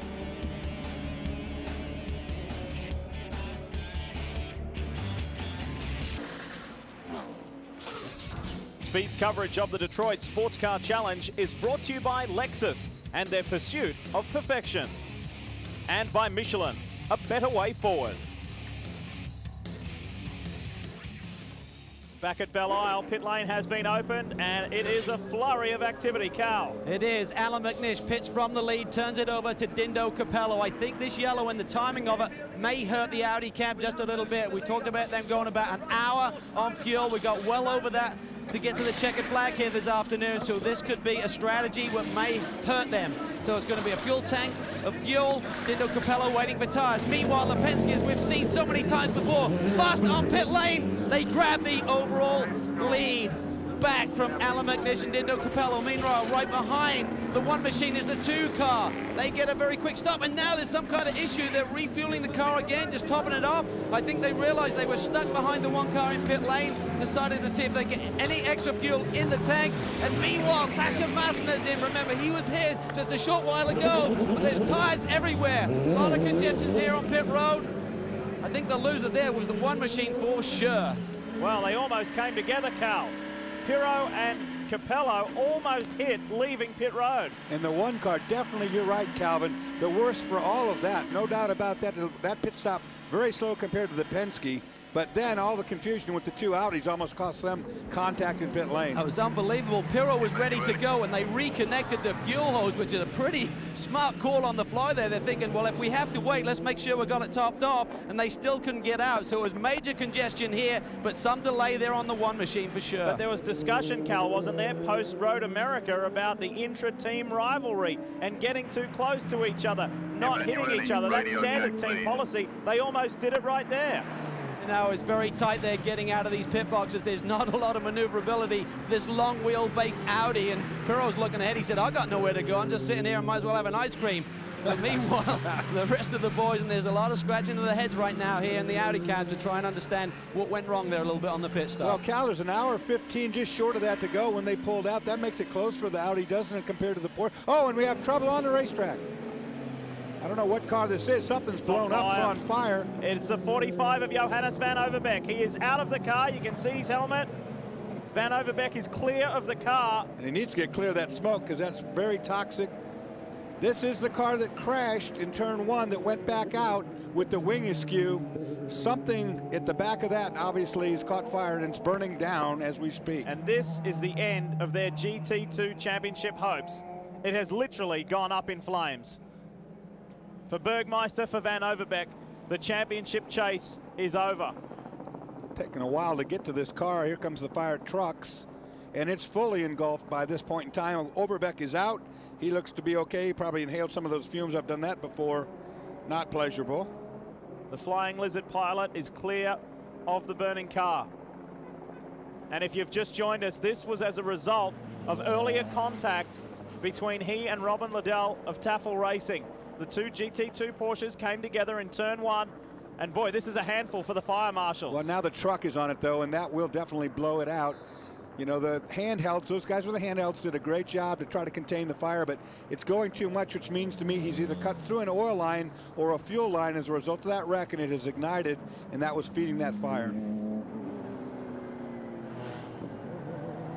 A quick exit for Johannes van Overbeek. Now, check it out. This was the incident earlier. Van Overbeek into Robin Liddell, spins the car, and then they hit. Back to back. And, of course, the damage to the back of the car. And this is, look out through here. You see something leaking. And, look, flame underneath the car. So this could be gasoline on the windshield we're looking at. And the car is definitely being, that fire is fueled by either oil or gas. That was the view from Dirk Muller. And the final replay, this is where it really lets go. And Van Overbeek knows that there's trouble at this stage. Yeah, this is a fueled fire from probably gasoline. Here goes Johannes getting out of the car. It took him a while to get unbelted and so forth. And like I say, those fumes are not good to be breathing. He's finally going to get himself out of that. He's trying to be safe for, you know, for the car. I think he wants to go in and hit the fuel system or the fire system. And this is what it was like for Sasha Masson to drive through this blanket of smoke. And is there anybody in here? I hope not. Pretty scary moment when you have to do that. But driver safe and clear from danger, and the car is now in the hands of the safety marshals who have extinguished the fire. But that really, really hurts Flying Lizard and their campaign for a GT2 title. Quick reminder for you that voting for the annual Most Popular Driver Award is underway now on AmericanLeMans.com. The winner will be honored at the series awards banquet at Laguna Seca later this year in October. So log on and make your vote count at AmericanLeMans.com. Rick Dole getting another award-winning snap. It has been a full week of activities here in Detroit, starting Monday night where the Corvette racing team visited Comerica Park, the Detroit Tigers, and yes, Johnny O was there with the entire team, but he was the lucky one who got to throw the first pitch. Hey, nice work, Johnny. Multi-talented, more than just a championship-winning driver. Nice work. He put some heat on that. Yeah, he put the heat on there, didn't he? Calvin. Well, devastation down here at the Flying Lizard team, and Tommy Sadler in charge of the 45 machine. Tommy, any guess as to what may have happened during the incident that caused the flames later? There was a heavy rear damage, and it looked like it's either most likely fuel. We were having some issues. The throttle was sticking. It was running a little bit hot. We were bringing him in on that lap. So we had no indication that we're having any fuel pressure problems. It must have just, something must just have cut through going down the back straightaway. Talk about the emotion, Tommy, when you're in the thick of a championship battle. Last couple of weekends haven't been good, but you're still there in second place when you see a moment like this in the season. It's pretty tough. You know, two Porsches getting together, you know, is never a good thing, and you really need to work together. It's tough. I mean, that pretty much puts us out of the championship unless the Risi car has some extremely bad luck the next two races. So it's tough, but we've got, you know, we've got another good car out there, 44 cars now, should be in second place, and we get team points and we stay in for the team championship. All right, mate, tough luck. Thank you. Yeah, you feel for Flying Lizard and Johannes van Overbeek and Jörg Bergmeister. Bergmeister attempting 3 consecutive GT2 titles. And it's going to be a very tough task from here. It will, without trouble on the other car. There's Johannes van Overbeek. You see he's got the helmet off. He's all right. He's a little bit miffed about the whole thing. And he saw one of the medical people following him to make sure that he was in good shape. Drivers, after the adrenaline goes away, you know, sometimes you're not as good as you thought you were, but he's on pit lane, and he's going back to his team. Well, let's switch gears from GT2 to GT1, and you hear us talk so often about the amazing group behind the Corvette racing program. That is Pratt and Miller. If you've ever wondered what it's all about, let's get a first-class tour. Hi, I'm Johnny O'Connell with Corvette Racing. You know, with us racing in Detroit this weekend, it gives us the opportunity to visit the home of Pratt and Miller and allow all of you folks to see really what it takes to make a world-class sports car team. At over 80,000 square feet, Pratt and Miller is huge. This place is amazing. And one of the most amazing things about it is they really do everything. Gary, tell us about this place and everything that, that Pratt and Miller does. Well, this facility's been here about 6 years now. We try and do everything in-house as much as we can, and it's pretty much all of it, from initial design and conceptual design, simulation work, to, you know, the CAD work to produce drawings, the manufacturing, the machine shop, the composite work, and then you take the development process with all the engineering and changes that go on, the track testing, the wind tunnel testing, and then after organizing the team, working with the sponsors, working with GM, it's all done right here in this building, in this facility. Now, Gary, are there any things you could tell us about the future for Pratt and Miller? Well, we hope we got some exciting stuff coming up. It's stuff we're talking about, we really can't say, but you know, the Corvette program's been rolling along for, what, 8 years now, and in GT1. We'd like to take it to the next level. It's just in talking stages, but hopefully we can get there. Let's go see some more stuff. In 2005, the number 3 crew won the Klein Tools Pit Stop Challenge, and the money, of course, you know, it was $100,000. Didn't go to me, but went to this gym. If you ever go to one of our races, man, watch the pit stops, because nobody beats Corvette racing when it comes to getting in and getting out of the pits. So there you have it, an inside tour of Pratt & Miller, certainly without a doubt one of the finest sports car teams in the world, America's best, combined with some of the best from around the world, and you know, with GM's backing behind it and all of their best. And what happens when you build a world-class team like this? Well, you get world-class results.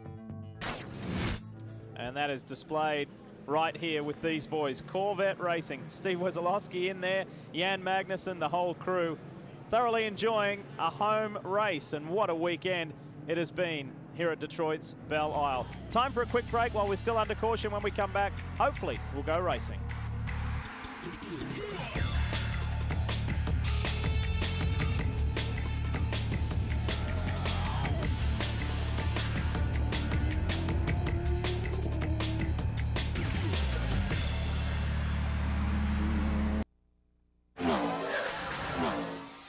Very busy and varied week for the teams and drivers of the American Le Mans Series.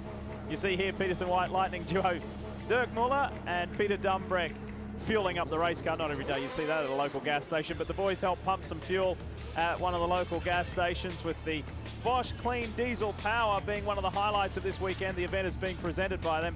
And then later on, the drivers lent a hand to drive some VIPs and guests around the circuit for Bosch. They've been busy, and they continue to be busy as we welcome you back to the Detroit SportsCar Challenge, presented by Bosch here at the beautiful Belle Isle in Detroit. Calvin?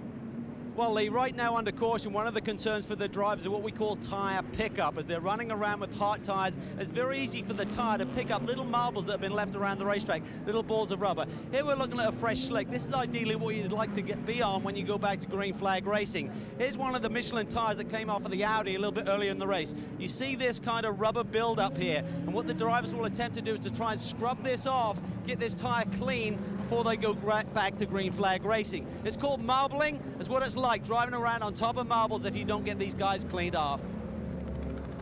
Well, I can tell you about that, that's for sure. This racetrack is pretty notorious for having those bits of rubber out there. If you get pushed offline or you have to pass someone offline, it's easy to pick up those balls of rubber on your tires. They get out of balance, they get too tall, and until you get rid of that business, you can't race very well.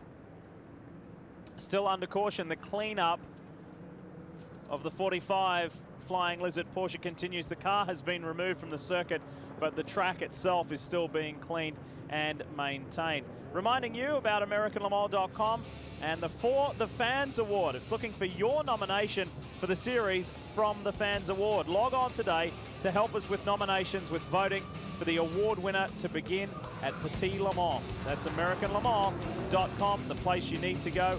From the Fans Award. Get involved and have your say. Sunday nights mean the Speed Report, 8 p.m. Eastern, 5 p.m. Pacific. And it's the show where you go beyond the highlights, go beyond the stats, get the why, what, exactly what happened in the world of motorsport like you've never experienced before. The Speed Report tomorrow night, right here on Speed. We're back. The American Le Mans Series 10th round continues. Beautiful fountain in the background there. I'll tell you more about that in just a moment. But first, let's get to our epic forgot fact. And the question for you is, who won the first professional auto race held in Detroit? And the answer is pretty interesting. In the background, the James Scott Memorial Fountain, designed by Cass Gilbert, who's also the architect of the U.S. Supreme Court building in Washington, D.C. To the pits, and Calvin first up. Well, Lee, the story at the start of the race was all about the pole sitter, Ryan Briscoe. Ryan, you had a great start. Talk us through the incident with Mika Salo there. Yeah, geez, I don't know. I mean, I was a little bit back from him, but then he was holding the inside, and then he went out wide, and I thought he'd given me the line to go through, and obviously not. The door was closed at the last minute, and I wasn't beside him. So just a bad judgment call, really, and really unfortunate, because we were just cruising at that point, saving fuel.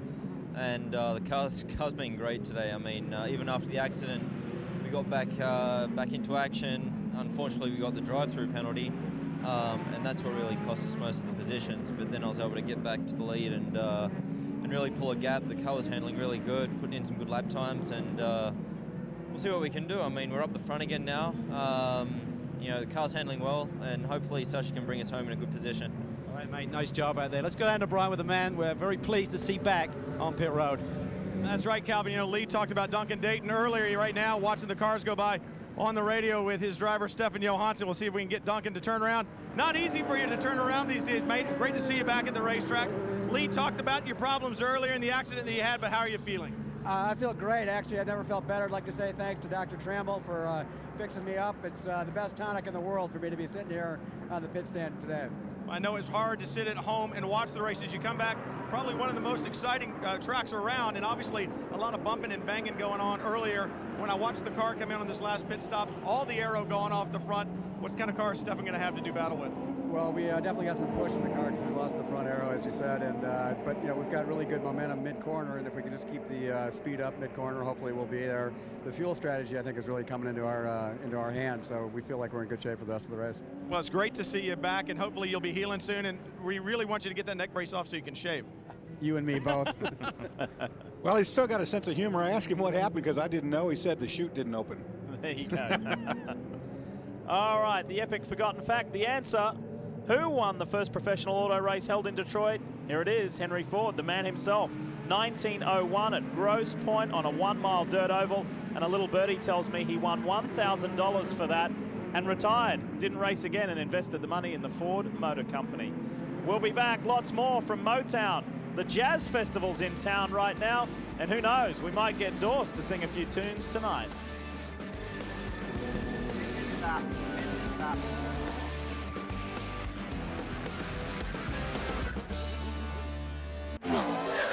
A great deal of excitement and interest surrounding the return of motor racing to the Motor City. And earlier this week, there was a special press luncheon welcoming everybody to Belle Isle. Of course, this is a big weekend, a joint weekend with not only the American Le Mans Series, but the IndyCar Series as well, and just one of many events happening this weekend. We're getting ready to go green, and let's get an update from pit road before we do. Well, both the GT2 front-running cars were in, both the 62 machine, Mika Salo turning it over to JB Mello, though, took fuel and tires. About 15 minutes left, so they should be good to go. Also, the 44 car having a great run. They were also in, Lee. We go green. And look at that. How about that on the inside? Forceful stuff. Impatient. And Pirro says, I want to lead this motor race. Inside, big move. Stefan Johansson getting forceful.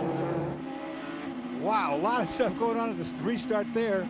No yellow so far, but this first lap is not over. Stefan Johansson, the Swede, loves racing in Detroit. He had multiple events here, back at the old circuit in the Formula One days, and then he raced here during the Champ Car days as well. He now adds a third discipline to his resume, American Le Mans Series, and he's loving it in this hard fight in Prototype 2. Johansson right in the middle of it, but remember, guys, a lot of downforce gone off at the front end of that car, combined with he gets stuck up right up behind somebody. That takes downforce anyway, so I'm sure Stefan Johansson's going to have his handful. Well, the good news for Audi with the prolonged caution period there.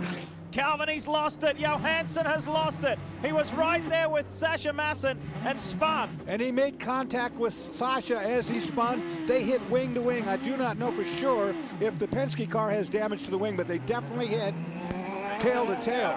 Go get him. Go get him. And you can categorize that as fortunate in one aspect, that he did not collide with any of the concrete walls around here.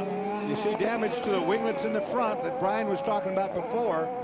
But more importantly that, those rear wings, if they've knocked those askew or if they've damaged those, it's going to be catastrophic. Back on the job, but let's take you back and have a look at what happened to Stefan Johansson. On-board view first up. This is going into turn 8, the high level braking here. Watch ahead. Clean through there, up next corner, left-hander. Makes a move and doesn't get the job done. I think he realized that he had to get out of it, because Sasha was not going to let him through. Different angle. And watch here, watch the backs. Whoa, big hit. The number 6 definitely has wing trouble. Penske's car has damaged the rear wing. Saw it better that time. And here it is. That is bad news. They cannot run the car with the wing like that. Keep in mind, that was Massen's first flying lap. He got into the car during, actually I take that back. He went hard earlier on. And now look at this. It was a great comeback effort. And there it goes. The rear plane. The whole top end of the wing is gone. Boy, and it was really lucky the guy behind him didn't wear that as a face mask. Now the wing gone, no downforce at the back. He'll have to bring this car in. It also might bring a yellow out because that's a big hunk of debris laying out there. There it is. And he slowed dramatically. You were riding with Sasha Massen. You saw that firsthand. And now he's limping around on the inside of the circuit. He'll come into pits. This is pit in right here. So mixed fortunes for Team Penske at their home race. New wing ready, Calvin. Well, as you would expect, the Penske boys are ready. The key is going to be what other damage other than the main element being missing is there. But I would have to imagine, I haven't seen them practice the rear wing. They're working hard on the front nose change and front splitter here in the morning warm-up. But this is probably a little bit more detail. We saw on the Acura earlier this season when they tore one off on a street race at St. Petersburg. It took forever, but you'd have to think this is really taking them out of the equation for a race win here today for sure. Well, Calvin, remarkably, the two cars hit end plate to end plate. There was no damage at the back of the car. The two wings hit side to side, so the only damage is to those uprights and that wing. On board with our new race leader, Emanuele Pirro. He was opportunistic at the restart and has grabbed this race by the throat. I bet he's glad he did, looking at what happened behind him. Behind him, it's Romar Dumas, second overall, best of the P2 cars. This is the sister car, stationary in pit lane, after contact between Stefan Johansson and Sasha Massen. But let's take you right back to the restart, the most recent restart, to show you what Emanuele Pirro did. Aha, we're under another full course caution to grab that rear wing. Whoa, he just went right around the outside. He caught Roma asleep at the wheel, and on top of that, the Audi, of course, has a lot of power, and it also has a lot of torque. When he got on the throttle, he just blasted by. Blasted by Dorsey, and the other good news for Audi is with all these courses, as I was trying to get to before Stefan had his issue, they are now good on fuel. Checked in with Brett Kettler. I'm not sure where the pace car is. They're on radio communication now. We'll tell you what to do. That's Ron Mathers, one of the engineers, on the radio to Emanuele Pirro to inform him exactly what's going on. Remember the confusion at Mosport just 1 week ago. Pirro should have been McNish's wingman that day, but there's some confusion under the yellow. He laid too far back. That cost him a lap. He got stuck in pit lane when the pace car drove by. Certainly cost Audi victory here that day. Meanwhile, work continues here on the number 6 car. The new rear wing is going back on, so this is a pretty fast change, but a little bit more complex than the front for sure. And a frustrated Sasha Massen sits idle. Reminding you about Lowe's Fantasy Racing on AmericanLeMans.com. It's one of the most popular offerings on the website. Sports car fans can race against other drivers, other fans on the series' best road courses and win prizes. That's Lowe's Fantasy Racing on AmericanLeMans.com.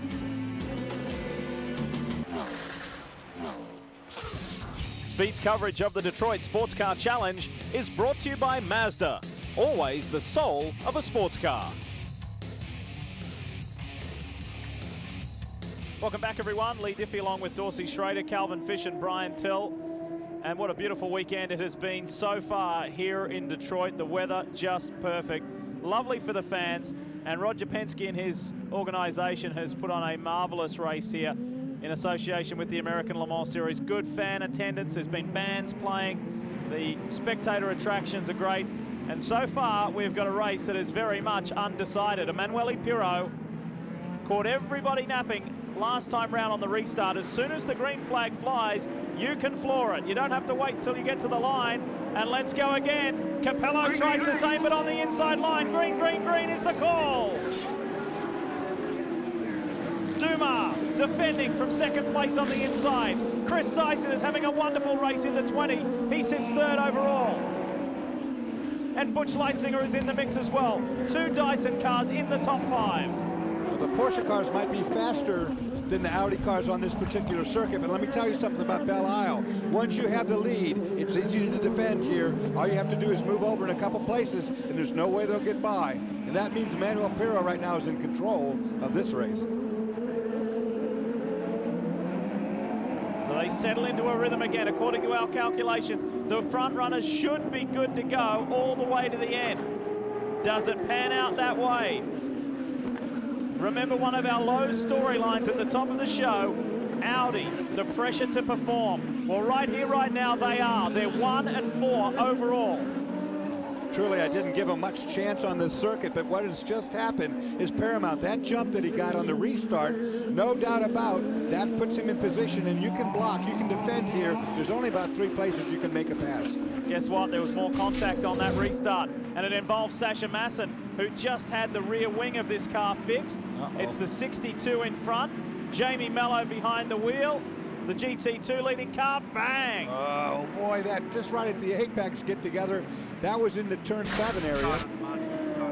There was a little whisper earlier today that at the drivers' meeting there was some ill feeling between the P2 and GT2 drivers. The P2 drivers feel the GT2 boys aren't giving them enough space. The GT2 boys feel the P2 guys are arrogant and are just pushing them around. And they vented. They got up and said, you know, you guys, you think you're the big shots because you got the prototype ride. Well, you're not.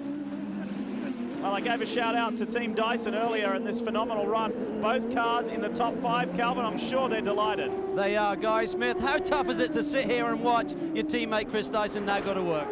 Oh, I'll tell you, I think I'd rather be driving the car right now. It's for the guys, I appreciate just how hard it is for them. I think I'm getting more and more grey hairs just sitting here, but you know, Chris is doing a great job. He's doing a great job all weekend, so I've got every confidence to be able to hang in there. Do you really feel that you're now starting to find your feet with this chassis? Yeah, we are. I mean, we're a little bit hit and miss. You know, we have one good weekend, one bad weekend, but we're getting more good weekends than bad weekends now. So we're definitely, you know, going in the right direction. And I think, you know, Penske doing a great job, and they've really raised the bar. And you know, we know what we've got to aim for next year. Great job today. And I joked with Rob Dyson a little earlier. No truth to the rumor, Rob, that we had to dust off the plus sign when you're in the lead there. It's been a while. And he just laughed.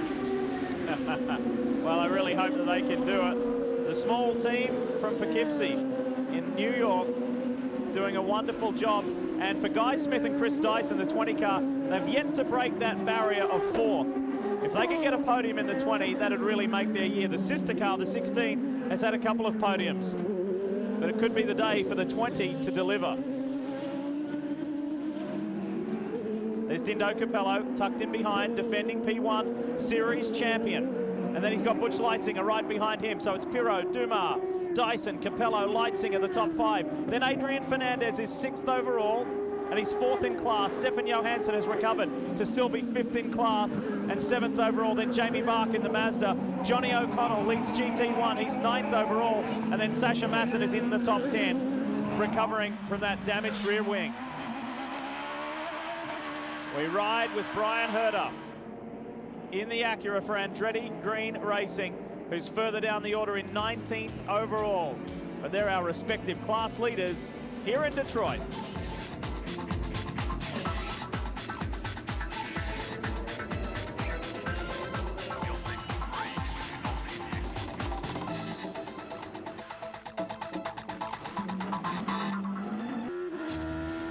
If you are after detailed driver stats, in-depth analysis, all the breaking news, it's time to log on to the most powerful online team in NASCAR, and that, of course, is foxsports.com and speedtv.com. Glad you're back with us here at Detroit's Belle Isle. This is the Detroit Sports Car Challenge, presented by Bosch. Great scrap going on here for the lead. It takes us to revisit our low storylines, Dorsey. Audi, pressure to perform. I'd say they're doing pretty good as you're looking at the back of the lead Audi right there. Emanuele Pirro leading this race, a race that I thought out of the last 3 was the one they stood the least chance of being able to win. Well, they're leading. Flying Lizards must rebound. Well, that was a disaster there. So we saw the 45 car had a big fire, had a crash. Their chances are going up in smoke, shall I say? Stay off the walls? Have they been doing so? I think so. Yeah, we had the wreck in turn 1 that the 2 cars got together. Yeah, they've been off the walls for the most part. We ride with Romain Dumas, the Frenchman, chasing the Italian, Emanuele Pirro. This is for the outright lead of the race. Remember, The Penske Porsche boys are on a 7-race win streak, going for 8, and Audi are trying to win overall for the first time since St. Petersburg in March earlier this year. There is a lot riding on this race. Watch what happens here. See the Audi in front on the straightaway? See ya, buddy, I got some power. He's got the wick turned up. Now watch, as we get into the twistier sections, the Porsche is quicker. This up ahead is going to be one of the places where the pass might be able to be made. Pirot uses the traffic to his advantage. That was Jim Taffel, currently the 5th place car in GT2. Look at Dumas through here. He can catch right up, but up ahead is turn 7 that leads on the back straightaway. I want to show you the difference in the power in the launch. The Audi, look, I'm right here with him. I'm right behind him. Now, pull the trigger. Watch that Audi go. Emanuele, good job. Plus 0.92 Matt, 30 minutes then. 30 minutes. That's the communication from Ron Mathis. 30 minutes remaining, Emanuele. You've just got to hang in there for another half an hour. This is where the difference will be made right here in traffic. In traffic, the Audi is not the better of the two cars. It's not nimble. It's not like the Porsche. Whoa, weaving through some slower traffic at the back there.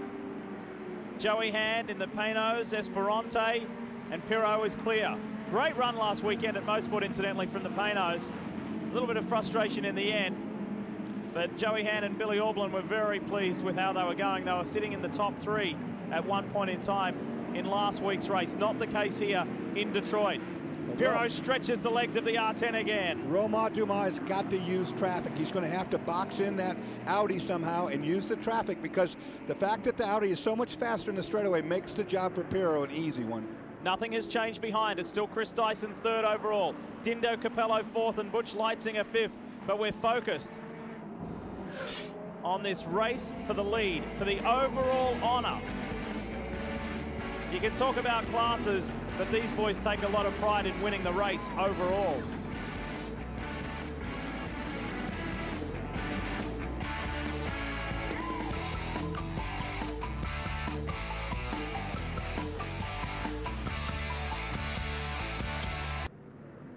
It's been a pretty hectic schedule for the teams and competitors of the American Le Mans Series, but coming up a much needed break in the lead up to the big one.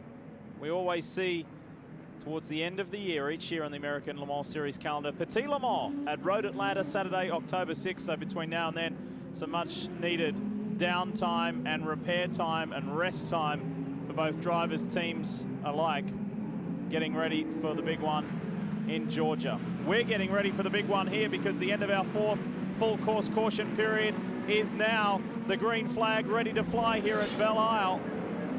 Less than 24 minutes left to run. Can Pirot hang on for Audi's first victory since March? Dumas looks for the inside run. Flashing down on the inside. There's some lap traffic there. Dyson does a nice job of it. Dindo Capello collides with the side of the 54 of Terry Borchella, but no major drama there.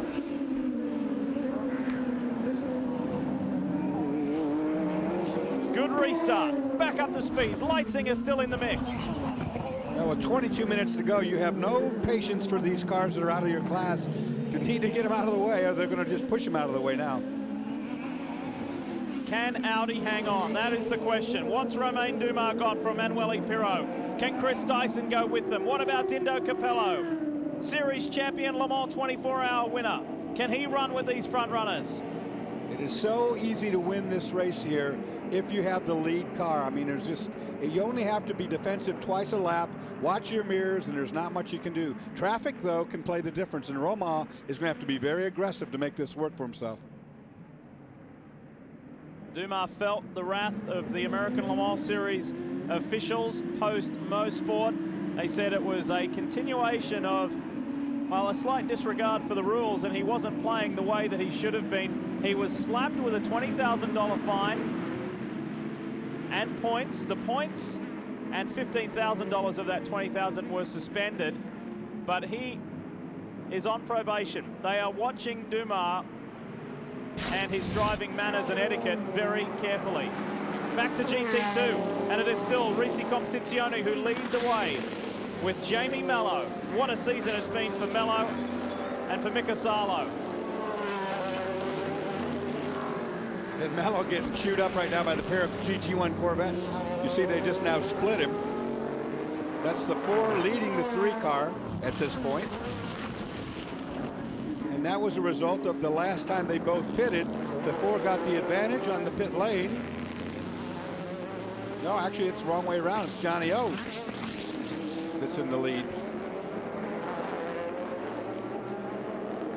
Oh, you see right there, Jamie Mello is that Ferrari almost as quick as the Corvettes. He's not as fast on the straight line, but it took a couple laps for them both to clear him. Going for their 7th win of the season. Staying with GT2 and staying with a Ferrari, but we switched to the Peterson White Lightning team, and this is Peter Dumbreck on board.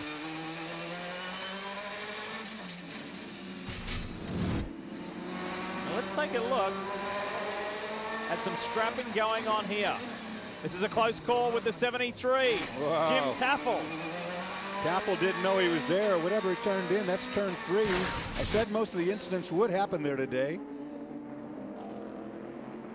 And the front of the Dumbreck machine does not look badly damaged at all.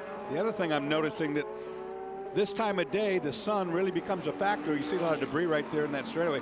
The sun really a factor going down into some of these corners. It gets pretty darn hairy in a racetrack that's hard to see anyway. Locked up right front tire there. And the 61 of Jimmy Bruni putting the pressure on. This is for position.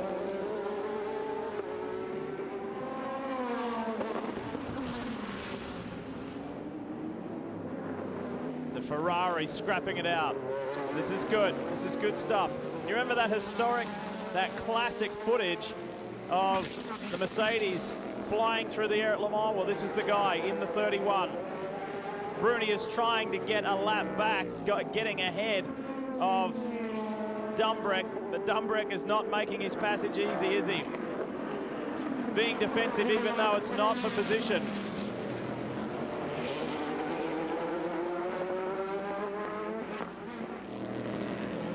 Trying to stay on the GT2 podium here in Michigan. Less than 20 minutes to run here at Belle Isle. Puro still leads Dumas at the front of this race by just over a second. Now how about this for some gratitude? Thank you to Roger Penske, and there is the program manager Doug Feehan from Corvette Racing. Every single member of Corvette Racing signed that in a big thank you to Mr. Penske, and what a job he has done.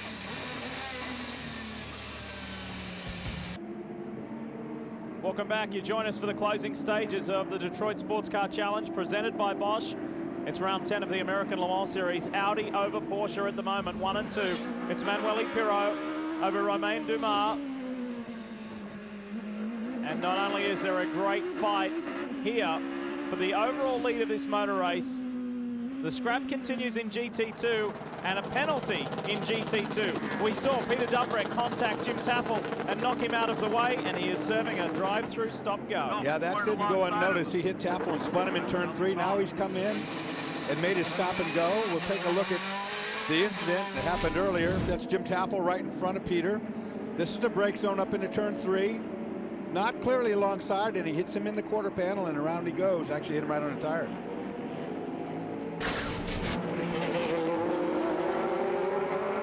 Now take a look at this. Patrick Long has put in some very consistent and solid laps to bridge the gap to the lead car in GT2. Jamie Mello suddenly has a Flying Lizard Porsche in its rearview mirror. We talked about the Ferrari-Porsche battle. This man brought in to get the job done for Porsche, and he's doing it. He was brought in to take some points away from the Ferrari, and that may happen. But if you've just joined us, the really harsh thing for Flying Lizard, the team, is that their lead car, the 45 of Johannes van Overbeek and Jörg Bergmeister, is no longer in this race. It went out in the most spectacular of fashions, up in flames, literally.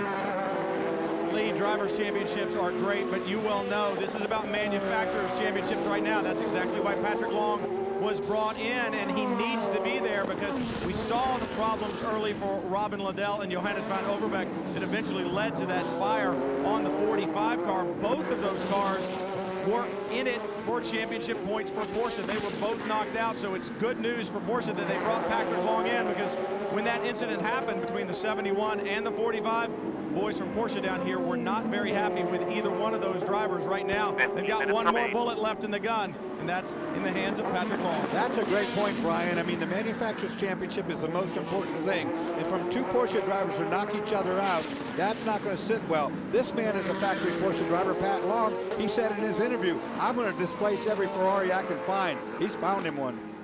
2005 co-GT2 champion. Here he is. Originally from California, lives in Florida, and he wants this Ferrari. He wants the lead. And remember, these two teams have history. It started right at the beginning of this year at the 12 Hours of Sebring. If you're a factory driver like I used to be, like Pat is, you know what your job is. Your job is, I don't care, don't be the nice guy, do whatever it takes, but get that Porsche in front of that Ferrari. And he knows what his job is. Flying Lizard has had 2 victories this year. It has not been with the 44. It's been the lead car, the 45 machine. But Patrick Long could change all of that right here today. You remember that dramatic finish at Sebring earlier this year? When Jamie Mello came through and hip and shouldered Jörg Bergmeister out of the way and took the win right at the line by less than a car length. Well, Patrick Long may be able to seek some revenge here today on the streets of Belle Isle. 13.5 minutes remain. These two cars are so equally matched that what's going to be interesting is when they catch or if they get caught by another car, because they're so close together right now, it doesn't look very much like either could pass them without a little help from something else happening. Quick update up front with 13.5 minutes to go. The lead is 2.2 seconds, Pirot over Dumas, but let's go down into the Risi camp. Jamie Mello's teammate is Mika Sala. Mika, with the championship positioned the way it is, the 45 car in trouble today. How hard will Jamie defend this lead right now? Win is always win, so I'm pretty sure Jamie wants to win much as me. So, but also in this track, you can't overtake if you don't make a mistake. So I think biggest thing is now not to make a mistake and not to let them by. Looked like a great battle there. You took the lead early, but the Porsches kept hanging in there. And unlike last week, where you solely caught a break, all of the GT2 cars caught a break with that yellow. Yeah, I was close again because I thought he passed me on the yellow, the leader in the first yellow. And but the organizer said he didn't, but I think he did actually. But they didn't give us lap this time. But yeah, we were also very unlucky now at the end. We were leading by a lap already, and the 44 car got the lap back in the last yellow. So let's see what happens. It's time down here, but big smiles nonetheless. A big championship day for these boys, Lee. And there's someone who understands what team racing is all about when he filled in the Ferrari Formula One team, had the opportunity to win a Grand Prix, but played the team game as he was asked to do. Salo on his way to a GT2 championship in 2007.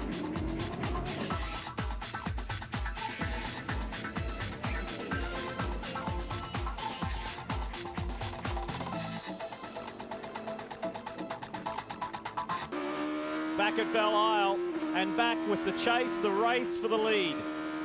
Emanuele Pirot boasts a 1.7 second advantage over this man we ride with, the diminutive Frenchman, Romain Dumas. We go up front with the lead car now. Here's Pirot.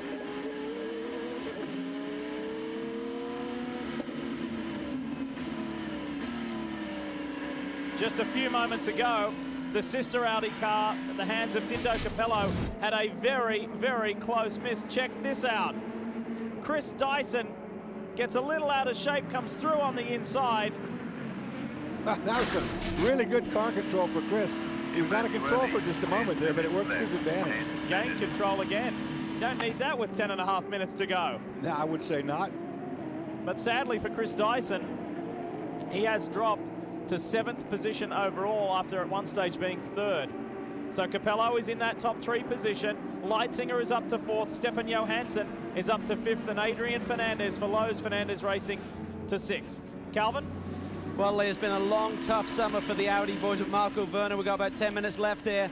How sweet would it be to get revenge here on Roger Penske's track? I mean, it's very, very, very great. But anyway, we are happy to win another race. But it's not over. 10 very long minutes, and yeah, will be good for us. So for Mr. Penske, he did a lot. It's a very nice event. Thanks for coming here, and yeah, cross the fingers for EP that they bring it home. After the practice sessions, are you surprised how quick you are come race time today? Yeah, I mean, we know it from other races that qualifying is not the race, and so we are better in the race than in qualifying, especially against the LMP2 cars. That's a little bit same than in St. Pete. So it's normal for street circuits. The lighter cars are much better in the qualifying, and we are struggling a little bit with the weight. But in the race, everything is okay. The Audi is running good, and we are happy. Okay, well, fingers crossed down here at Audi. Remember, last week they were in the same position with about 10 minutes to go, and then it all went pear-shaped, Lee. Well, we're enjoying hearing from Marco Werner, 2 times a series champion. Did you see how close Romain Dumas got to Emanuele Pirro, only to see the Audi disappear once we got into a straight line? Now they're in traffic. Pressure on here. Emanuele Pirro has a mirror full of Dumas. Dumas has got to make a pass stick in this condition, because watch this Audi drive away. Remember, the checkered flag, it's at the end of a straightaway, and that's a war that the Audi's going to win. 8 3/4 minutes to go. This is tense stuff. The American Le Mans Series 10th round for 2007. And pride on the line for Audi. Yes, they've continually won the P1 class, but they've been defeated for the last 7 events in the overall stakes, and that is something that does not sit too well. Traffic used there to Pirro's advantage, but Dumas makes quick work of it. And this is where he is quick, and the twisty brakes, you know, these are first gear corners. He's got to really shut the car down. But once the straightaway comes, well, Audi's got the legs. It was an all Penske Porsche front row for the 4th time this year. They won once overall in 2006, but this year they've really made a habit of it. Speaking of Penske and Porsche, let's hear from one of their main pilots. Well, the championship leader in LMP2 is Timo Bernhard. You've got your team out now putting the pressure on for the overall win. How much do you look at your championship? How much do you want the win here today for Roger? For sure, we want to give Roger a present, because he set up this racetrack and did a tremendous job at putting this racetrack up here. And for sure, we want to win overall, but also the LMP2 championship is very important for us, and we get only points for the LMP2 championship. So, but we have a winning streak of 3 races, so we want to have another 4th overall win in a row. But we'll see. But Romain will do the best he can, and it's just fun to watch the race. It is fun, but you've got to walk that fine line, Dorsey. That's tough as a driver. That's the truth. He wants that win so bad, and this is where he can make it happen, right here in this section where the Porsche is better. Both men driving brilliantly. This concrete line jungle, and there are traps everywhere, and they are not falling into them. Brilliant driving, American Le Mans Series. You're watching Sports Cars on Speed. If you've just joined us, you have joined us at a thrilling moment. We throw you right into the middle of a fight for the win of this race. Emanuele Pirro for Audi Sport North America in the diesel-powered R10 up against the Prototype 2, the Penske Porsche of Romain Dumas. They both lead their respective class, but both really want to win this race. And time is running out. 5.5 minutes to go for Emanuele Pirro to break this Porsche run of success. For Romain Dumas, what he needs to have happen is 1, Pirro make a mistake, which he's not likely to do, or 2, have Pirro blocked at the entrance to his straightaway run so he doesn't get that huge advantage. A lot of the key figures involved with the various manufacturers in this series are here this weekend, and Audi, not only does it have its top man here, Johan Denijsen, it has over 300 guests, 300 VIPs here to watch what could be a momentous occasion for them of breaking the drought. We climb aboard the Highcroft Racing Acura. Stefan Johansson, he had that scary moment earlier, spun after colliding with the back of Sasha Masson. Regained his composure, got it all going in the right direction, sits in the top 5 overall. He is on the podium in P2 at the moment. You can look that he's trying to get a position away from Butch Leitzinger, who's running right up there in front. Oh, but look at this. This is the overall lead battle, and it's getting very close. Dumas is turning it up on Emanuele Pirro. 4.25 minutes to go. And he's trying to get inside. Inside Romain Dumas. Side by side they hit. And he pushes Emanuele Pirro out of the way. And it did exactly what he had to do. He had to get it done right there. This is the straightaway. Can Pirro come back by turn 1? Or turn 8, rather. He's looking. Got it, the inside run. Pirot goes through and the excitement of the team. Pirot back in the lead, but he needs to hold on to it. He doesn't, he goes wide and Dumas back in front. Now it's over. Dumas just got it done right there. Unless he makes a mistake, there's no straightaway coming up, not for the next 3 or 4 corners. This is where the Frenchman can get the advantage, can get the gap that may be too large to retrieve for Emanuele Pirot. Now they're in a straight line. What's Emanuele got here? Nothing till he gets to the front straightaway by us. And Dumas got to make that corner perfect. Turn 14 right here coming up. He's got to nail it. Is the gap too great already? Marco Werner anxiously looks on. He's got to hang on for another 3 minutes, 20 seconds. It may be enough for Dumas to hang on. And Werner is not happy. He says, what about the contact? And traffic ahead's not going to be good for either of them. Traffic plays fair there. Oh, and now this is hurting. This is hurting Pirot a little bit. Dumas is running away. Let's take you back, show you the replay, make your mind up yourself.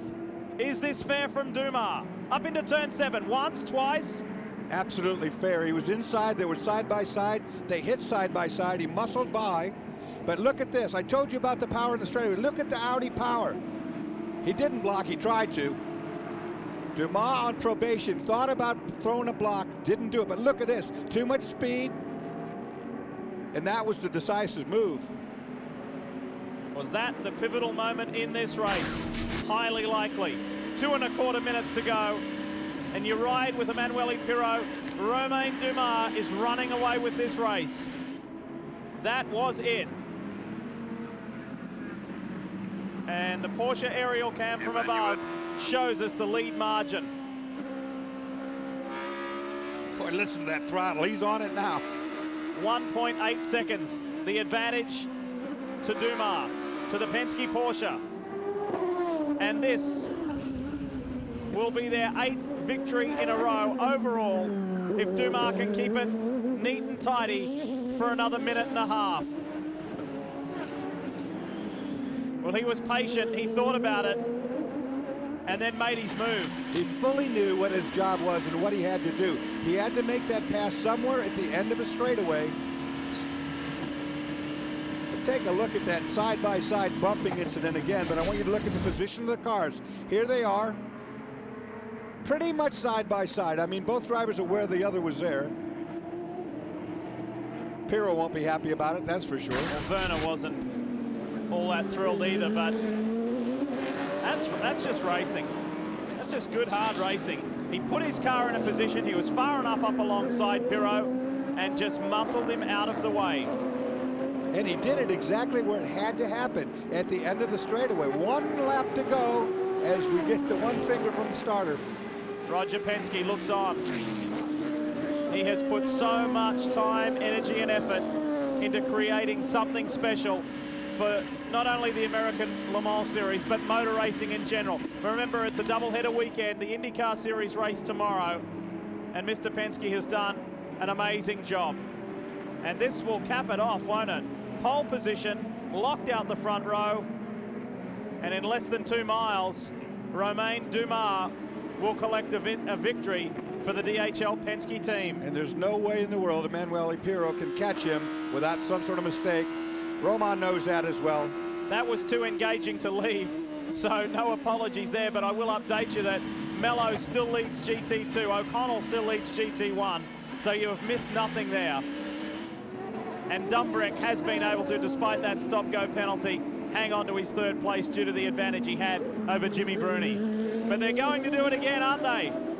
Timo Bernhard and Romain Dumas in the 7 Penske Porsche. What an amazing performance.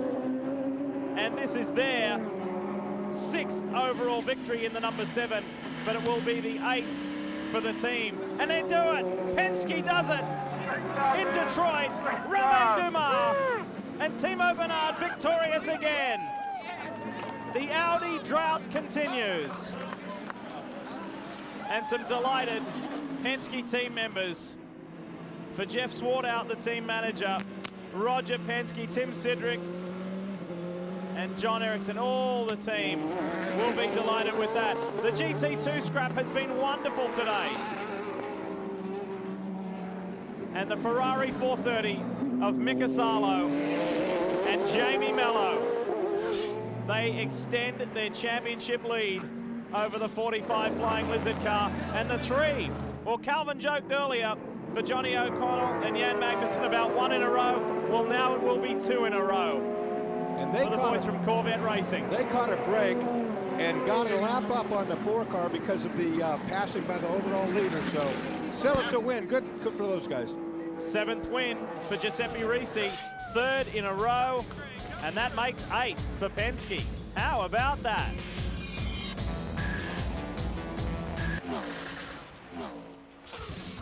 Speed's coverage of the Detroit SportsCar Challenge is presented by Bosch Clean Diesel Power. Brought to you in part by Acura. Acura, advance. And by Mobil 1, the world's leading synthetic motor oil. It's time to wrap things up from the Detroit SportsCar Challenge here in Belle Isle, Detroit on a beautiful, beautiful day. Now, with that pass and that thrilling end, you may have thought that Emanuele Pirro of Audi may have been a little upset. Quite the contrary. Take a look at this. A lovely display of sportsmanship from the Italian, congratulating Romain Dumas on a great result. We congratulate the Dyson boys. That's their best ever result and a podium for the Highcroft gang. Celebrations down here in Victory Lane once again for Penske Racing. Romain Dumas, Timo Bernhard, your 4th in a row. Romain, such a tough decision for you, the championship on the line, but you're a racer, you had to go for it, it seemed.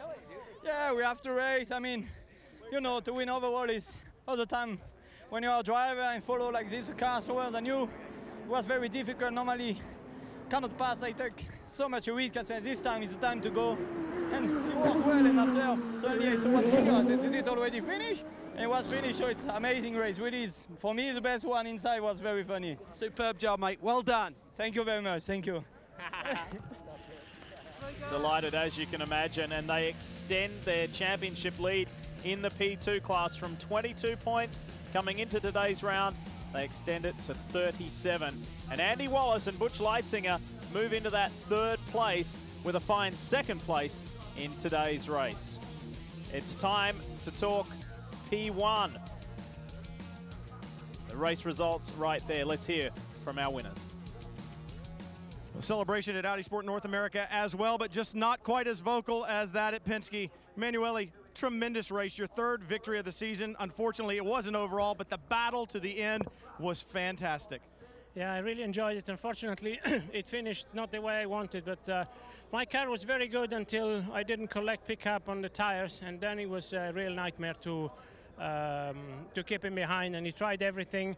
I had, of course, a faster car on the straight, but he was a lot quicker in the corners, and because of traffic, he passed me. You know, it was like driving on ice at some stage because I had to go around the slower cars. He took advantage of the situation. This is racing, and well done. Without traffic, I could have kept him behind, but you could see how much faster he was. Well, another victory for Audi, but still disappointment on the face of Emanuele Pirro. They want that overall. Yeah, it hurts, doesn't it? But we still have 2 races remaining on the calendar as we look at the P1 point situation, and the gap coming into today's round was 26 between the teammates, the sister Audi cars. It's now down to 22, so they're starting to catch them. Let's talk GT2 and the results there. We know the winners, they are on a roll. That's their 7th win this year. Great result for the 2nd Flying Lizard car of Darren Law and Patrick Long, and then the Peterson White Lightning Ferrari getting up there into the top 3 despite that drive-through penalty. Well, a big day in the championship for Mika Salo and Jamie Mello. And Jamie, how much were you thinking championship there at the end when you had the pressure from the 44 machine? Yeah, I can tell you it was quite hard at the end because after the safety car, I got a lot of pickup and the car was just sliding everywhere, and I took about 3-4 laps to get the right grip. And after that, I just tried to do my pace, and that's it. I got it. Great job today. Back on a roll. Looking good for that championship. They certainly are, and what a strong combination. And they boast a 36-point lead. This really shows and emphasizes how damaging today was for Johannes van Overbeek and Jörg Bergmeister. They lost 20 points to those guys. And GT1, second win on the trot for Magnussen and O'Connell. Jan Magnussen, Johnny O'Connell, another victory. And Johnny, you did it all this weekend. You're a professional baseball player. You took us on a tour of Pratt & Miller, so you're a television personality, and you won. Yeah, and friend of Rudy Giuliani now. I tell you, you know what, a wicked cool week to do this in Detroit, home of General Motors, all of our people. You know, Jan Magnussen, you can't say enough. You know, I got to say hi to Kanan and Kelly. I miss you guys, all my friends back in Flowery Branch. But Jan did a killer lap in qualifying, and really that just kind of got us going for the weekend. You know, we're 2 for 2 now. We got a roll going. They're on a streak. Congratulations, guys. What an enjoyable week it's been in Detroit for those guys.